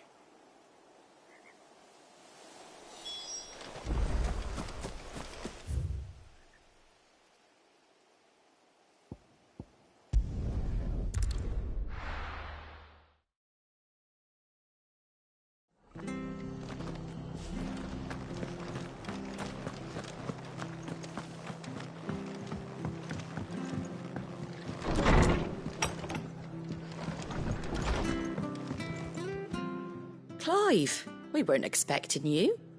I wasn't expecting to be here, but it seems we still owe you a considerable amount of coin for your help with our rebuilding efforts. And though I doubt it's what you were expecting, we were hoping you'd take this as payment.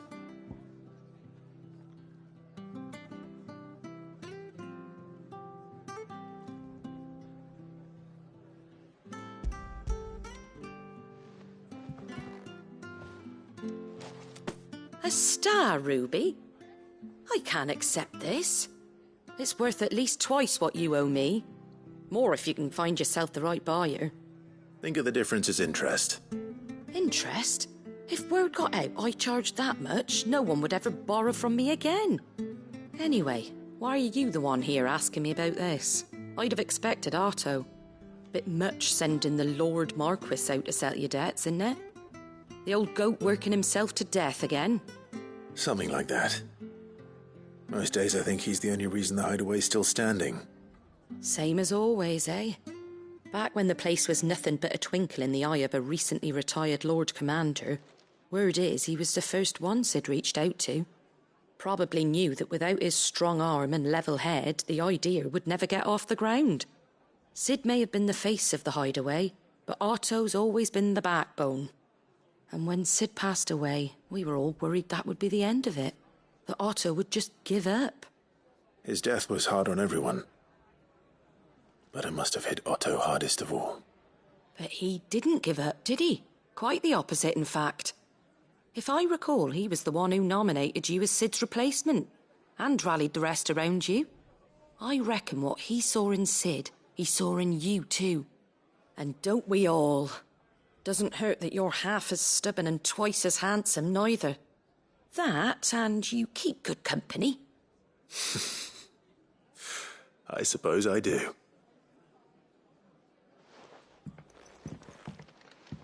Goat will want to know the stones were delivered, if he's still with us.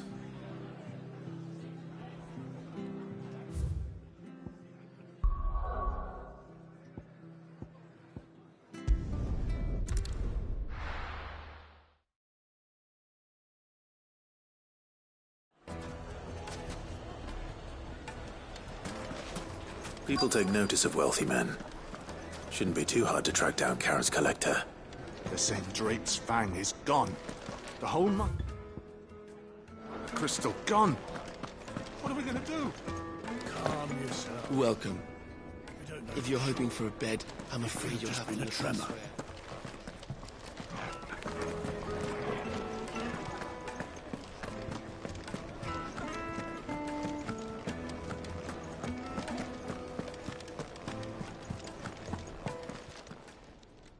My reputation will be ruined! Ruined! Calm yourself, Lord Ignac, I beg of you, before you do yourself a mischief. Pardon the intrusion, but... Out! Get out! I paid for these rooms so I wouldn't be disturbed. Leave me be! Please, allow me to apologize. His lordship is going through a difficult time, and he's never been fond of guests arriving unannounced. Radim! Get rid of the filthy oaf this instant! Very good, Lord Ignac. Would you mind stepping outside for a moment?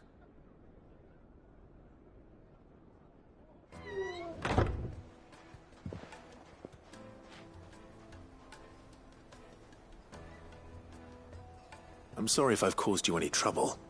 That? Oh, no. That's just how his lordship is. Though the morning's events have left him somewhat fractious. He has been dispossessed of his luggage, you see. The thieves also made away with a considerable amount of coin. Coin the innkeeper will soon be keen to collect. I don't suppose a certain blade was among the stolen items. A single-edged sword. It was purchased from a merchant friend of mine.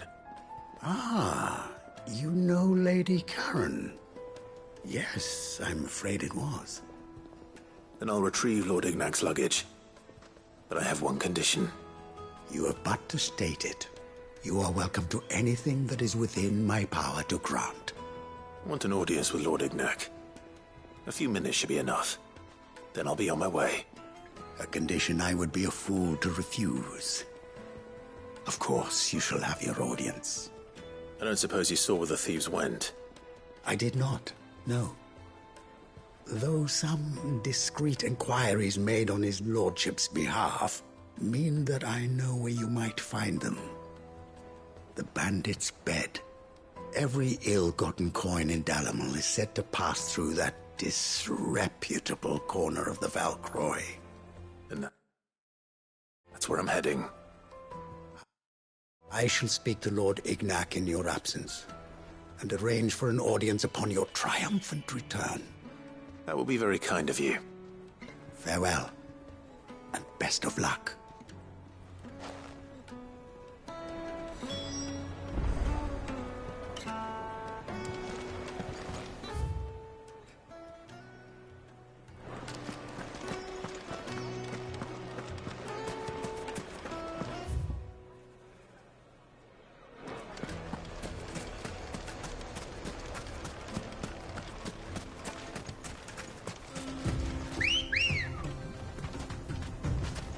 Ready, go?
We've got company!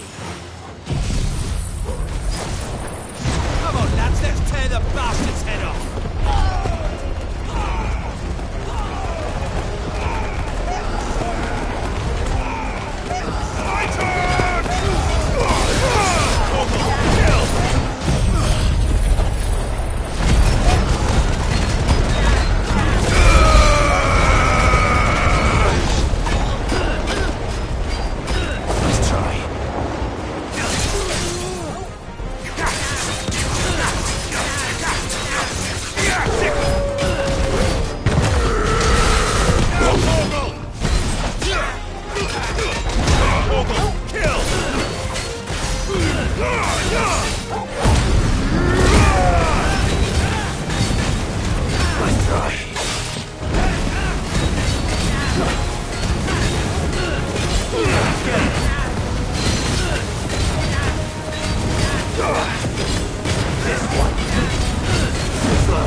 Over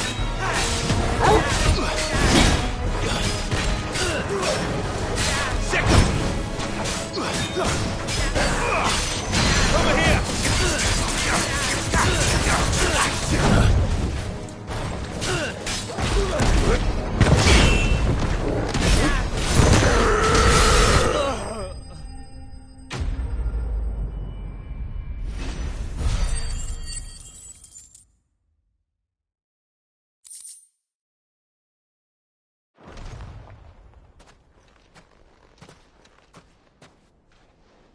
This must be Ignac's luggage.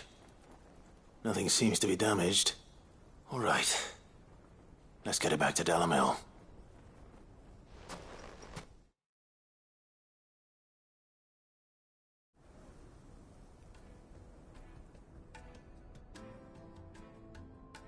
I hear I have you to thank for the return of my effects. What should I call you, my good man? Wyvern. Glad to make your acquaintance. A formidable name indeed. Well, Wyvern, I appear to be in your debt. Redeem here tells me you wished for an audience. Is that all? A few moments of your time should suffice, yes. You're a peculiar fellow, Wyvern. All right, speak. Master Wyvern was wondering if you could tell him about a certain single-edged sword you recently acquired. Oh, a true work of art, that one. Karen drove me hard on the price, but I would have sold her Radim here to get my hands on that sword. It was made in the Outer Isles, far beyond the Twins, and is used exclusively by the practitioners of a unique school of swordsmanship.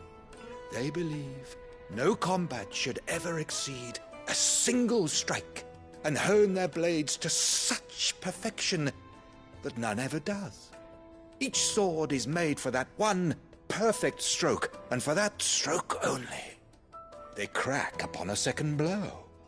There's a brutal sort of beauty to it, really. But how do they hone such an edge? Fine question. Why, they use a whetstone, of course. Whetstones, rather. A whole array of them, ranging from the coarse to the fine. 10,000 licks with the sharpening stone, then 10,000 more. But it is the final stone which lends the blade its legendary sharpness. A mineral quite foreign to this great realm of ours. And that is the key. The secret ingredient. Wyvern, it occurs to me that my little lecture is hardly equal to services rendered. Take this, together with my regards. The very stone of which I spoke, far rarer among collectors than even the blade itself, and a far more fitting payment. Thank you. Pardon the intrusion, my lordship. However, it is long past time we prepared ourselves to depart. So it is. I am locked in bitter competition with a rival collector of curiosities. I am one step ahead of the unscrupulous scoundrel, but he is hard at my heels. Are there many other collectors out there? Too many to count, but only one do I consider my nemesis. Lord Byron Rosfield. And is a perennial thorn in my side. I can imagine. Farewell, Wyvern. May our paths cross again. Radim, we mustn't dawdle.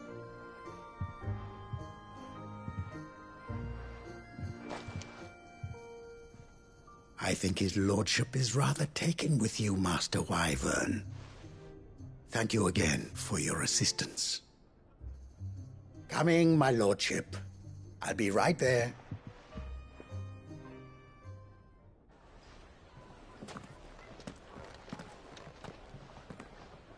Trust Uncle Byron to find such an interesting rival.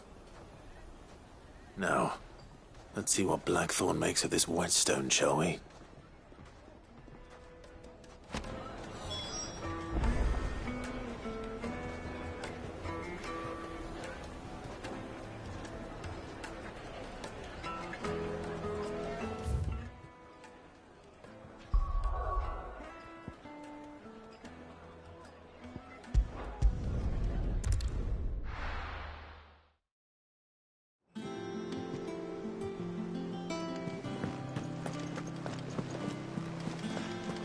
Is that the thing Toes helped to build? Mid told me she was building a ship.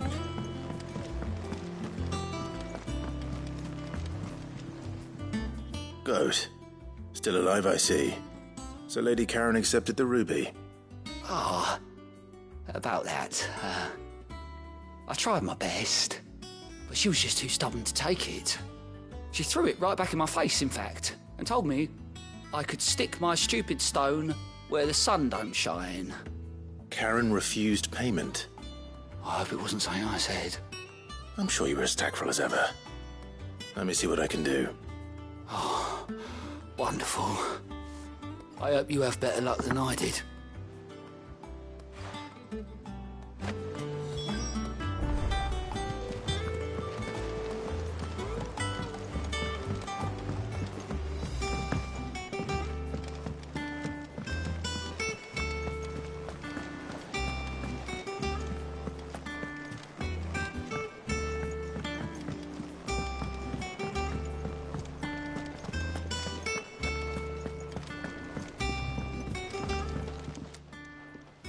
Sorry for the wait, but hopefully you'll agree it was worth it. You learned something about that sword, then? I did better than that.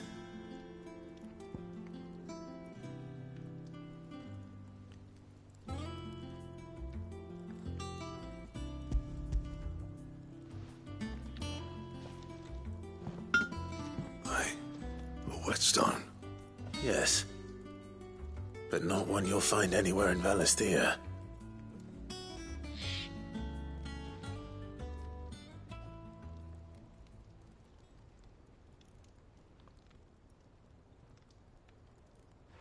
No wonder I couldn't get the same finish on the grinding wheel. One hit and all done, eh? Might not be so bad if all you ever fought were duels. But good luck on the battlefield. Your second opponent would be your last, no matter how good you were. Even so, is there some way it could be used to give the curse breakers an edge? I think so, yeah. With this whetstone and the right kind of steel, I could probably even make a twin of the blade that rattled me. But there'd be no replacing this little rock once I worn it down to a sliver. I reckon we get a dozen swords from it, if that. Swords that the curse breakers wouldn't know how to wield properly, and that would see them through a single fire piece. Nah, no point trying to copy that thing. Be about as much use as a wax anvil. But finishing our blades with a whetstone this fine, now that's something to consider. And what's finer than fallen masonry, eh? Or more hard-wearing, for that matter. Just imagine it.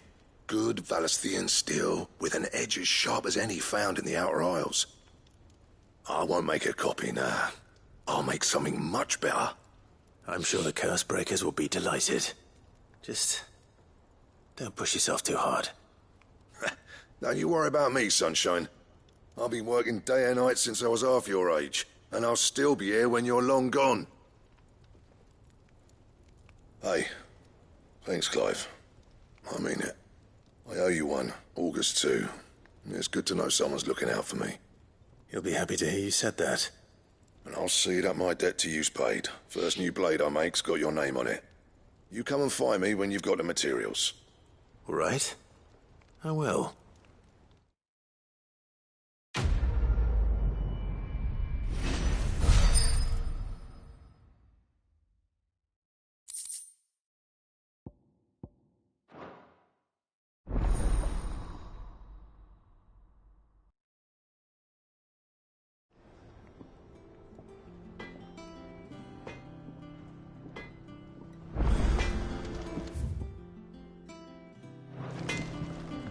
Back, are ya?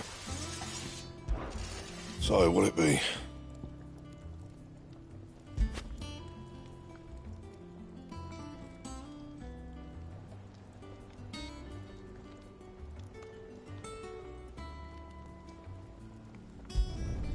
Should last you a good while.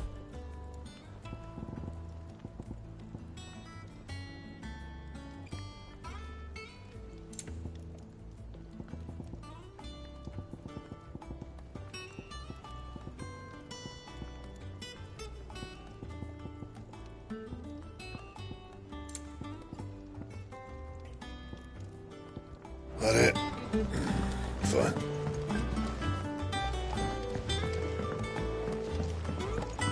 I went up to give some greens to the chocobo.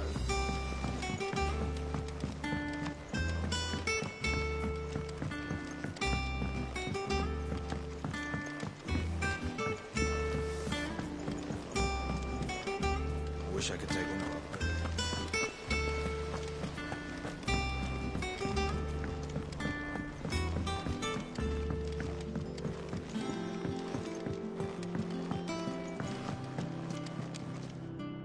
All right there, Sid?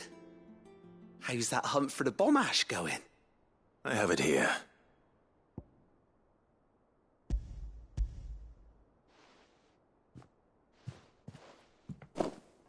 That's the stuff. And plenty of it, too. Enough to keep the alembic bubbling away for a good old while. You're a gent, Sid. Let nothing say otherwise. Right then. Let's get this contraption up and running.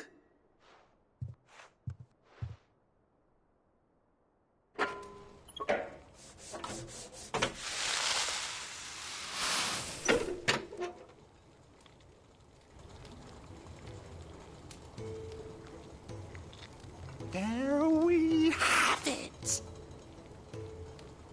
The Telemon Alembic. And it works just like the chief said it would. Very impressive. Says the man who cut down a burning boulder. Speaking of which, I still haven't returned the favor. There's no need. The good it will do for the hideaway is reward enough. Don't be silly. Why don't you let me take a look at that bag of yours? The one you keep your potions in. Reckon I could work some magic on that. What kind of magic? Well, we happen to have isolated a substance in our test run of the alembic that I reckon will make even the toughest leather supple as anything. Thought we might use it to breathe new life into old boots and the like. Save the hideaway a few gil. Ah, I reckon if we slap a bit on your bag, it'll loosen it up enough for you to squeeze in a bottle or two more. Well, it can't hurt to try, I suppose. That's the spirit. Leave it with me. I'll only be a mo.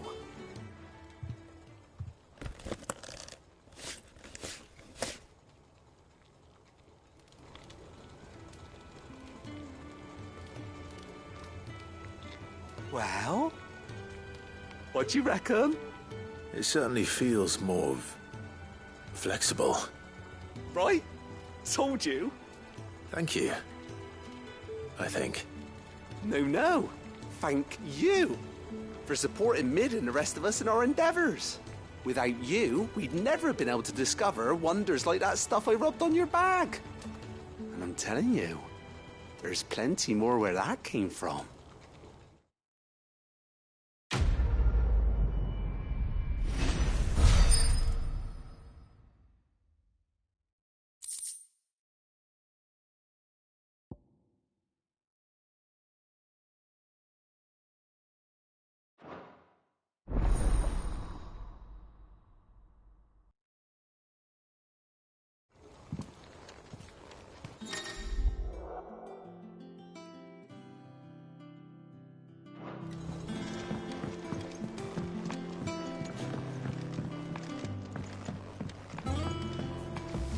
I think Mid might need some help.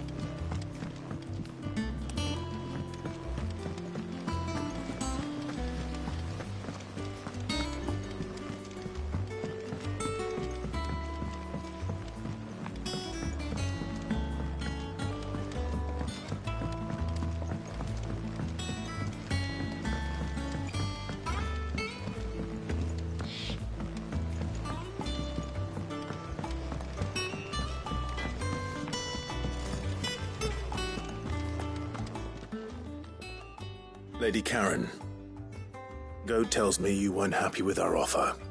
Would you prefer the debt was repaid in coin? What debt? I don't recall lending any of you lot me hard-earned gil.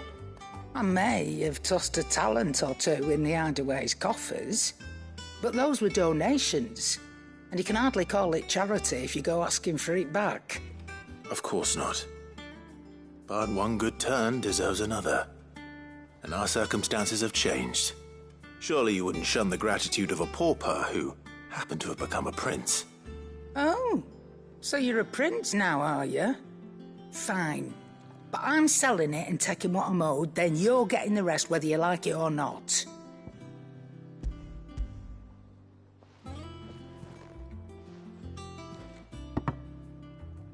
Where'd you even get this? A decent trader might nab 1,000 talents for a star ruby. A canny one, meanwhile, might claim it were nicked from the belt of Sid the Outlaw himself and ask twice as much. Might be I already have a buyer in mind. Might be you even know her. A fine continental maid whose beauty's only eclipsed by a guile in commerce. You wouldn't mind, would you? Not at all. Just be sure to tell her that it's always a pleasure doing business.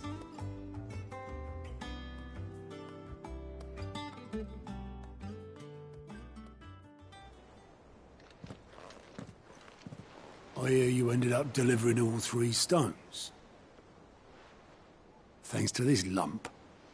I sometimes wonder what I pay you for. Speaking of which, I still haven't been paid last month's wages. Oh, so you remember what's owed to you, then? Get your ass beyond that disc of yours and don't get up before those ledgers are square. Right away.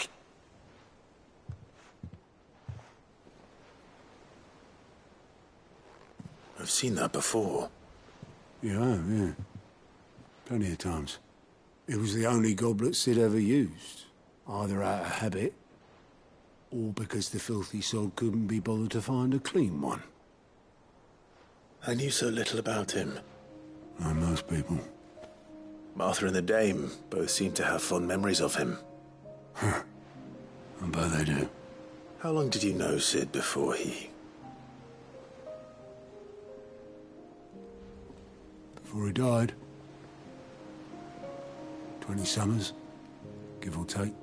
Back in the day, I was a purser on a trade ship, which is where I met him.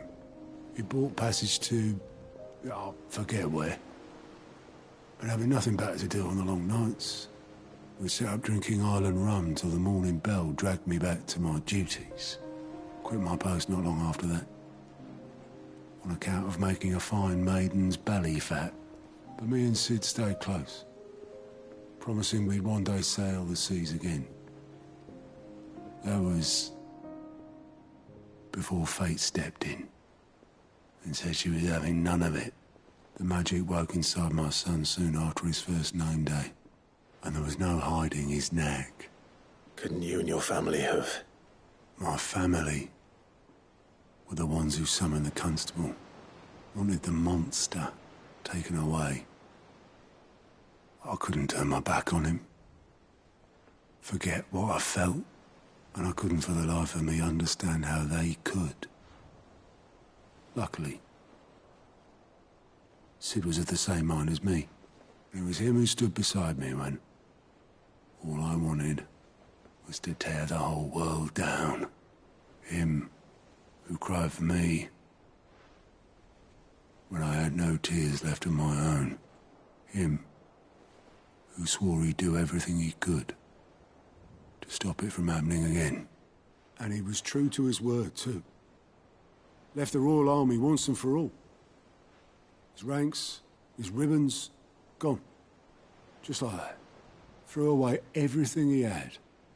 All to right a wrong that no one else had the courage to face. I knew then I'd follow that man to the ends of the earth.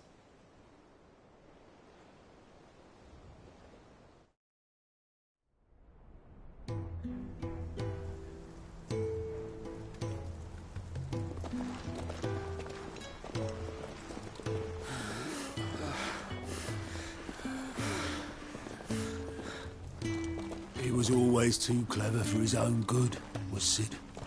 Saw the world for what it really was, while the rest of us were content to go along with the lie we were shown. And it can't have been easy, bearing that burden alone.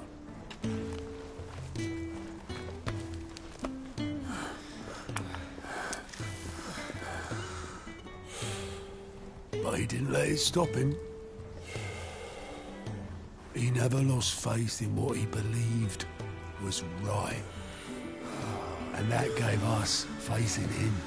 Faith he'd steer us true. So I swore to myself that I'd always be right behind him, ready to catch the stubborn sod, if ever he should fall.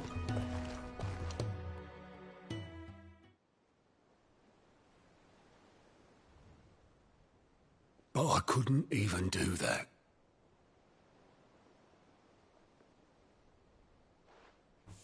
Ignore me. Just the ramblings of a tired old man. Leave that lot. I'll tidy it up in a bit.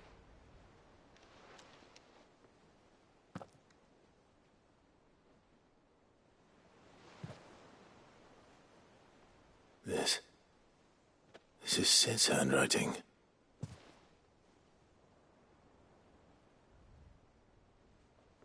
Dear Otto. I may be drunk, but I wanted you to know this place would be fucked without you. Love you, you grumpy old sod.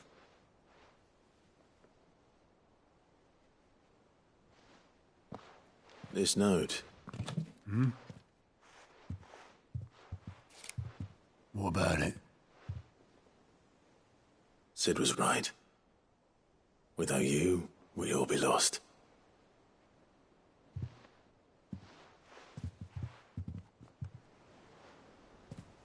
He should have bloody well said so then. Just once. Before he went. But then, why would he? Him, or anyone? I'd only have told him to piss off.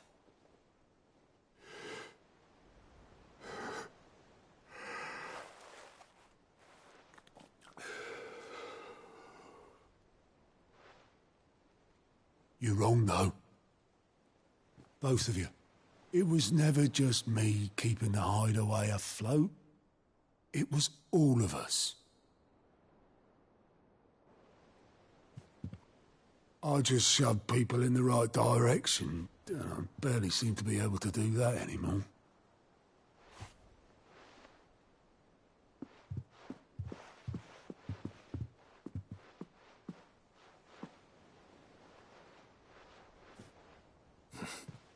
Would you rather go at the helm? Well, maybe I've got a few more years left in me. I'm going to hold you to that, Otto. Before you go, Sid would have wanted you to have this. But that's... This'll do me just fine.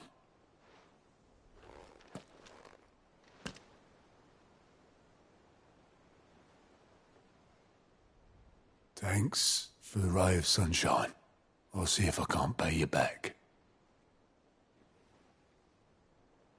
Already have.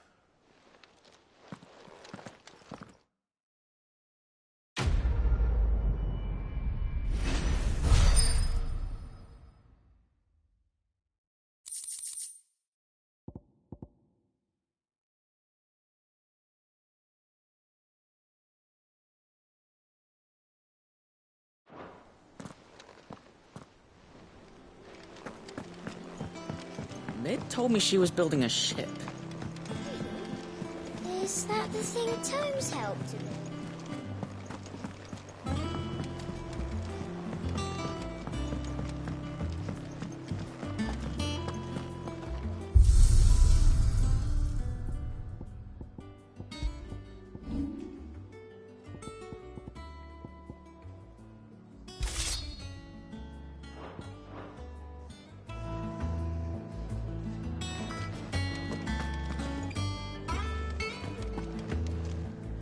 I noticed you and Torgal had gone off somewhere. Take him for a walk, did you? You could say that.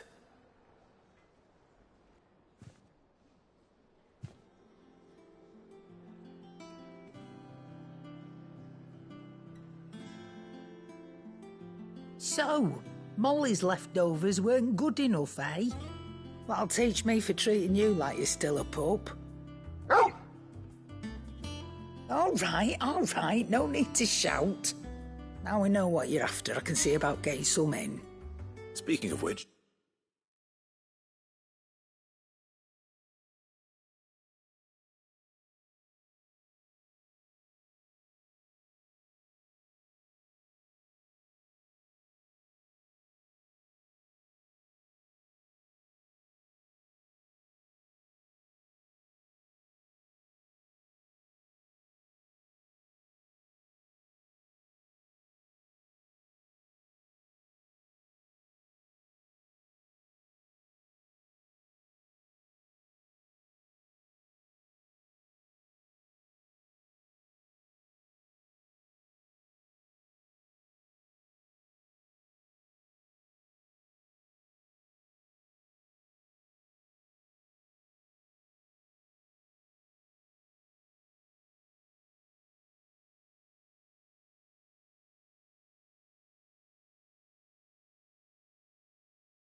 I brought one for later. Can I leave it with you?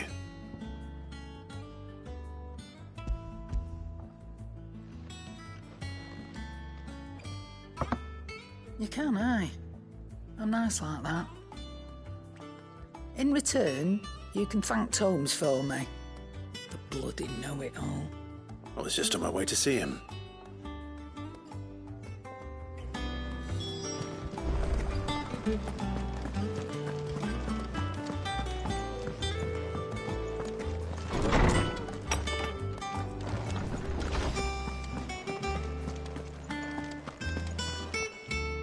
Ah, Clive.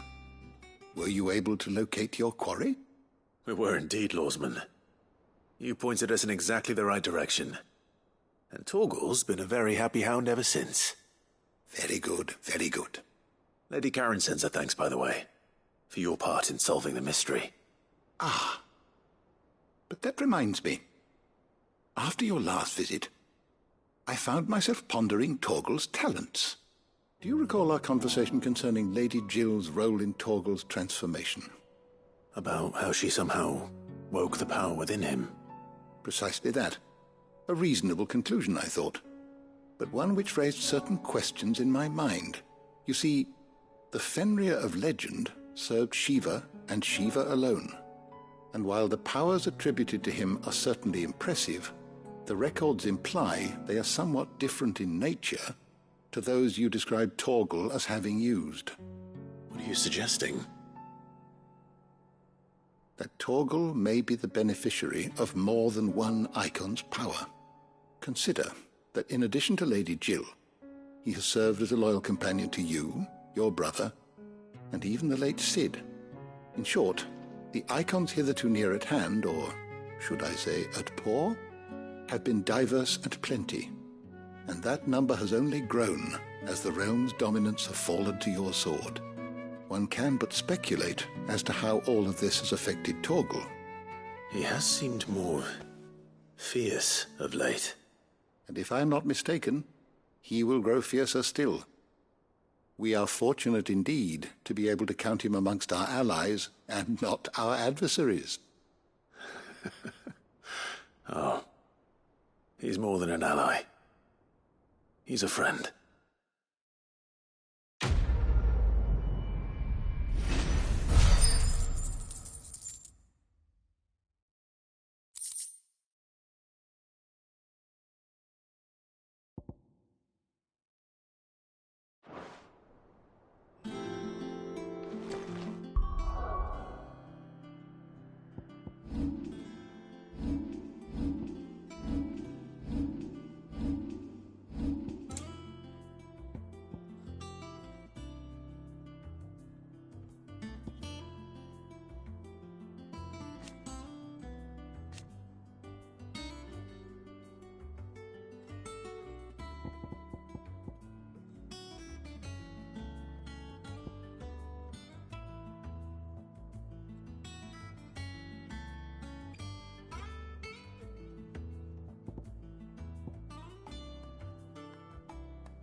Is it business or pleasure?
You're rubbing me blind, you know.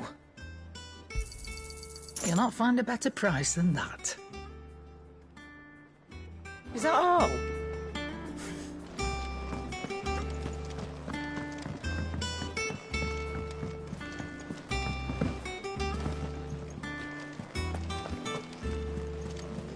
Is that the thing Tomes helped to build?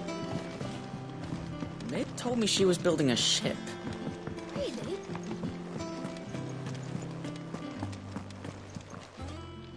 Welcome to the Patron's Whisper. Come to claim your just desserts? You earned this. Come again. I may have more.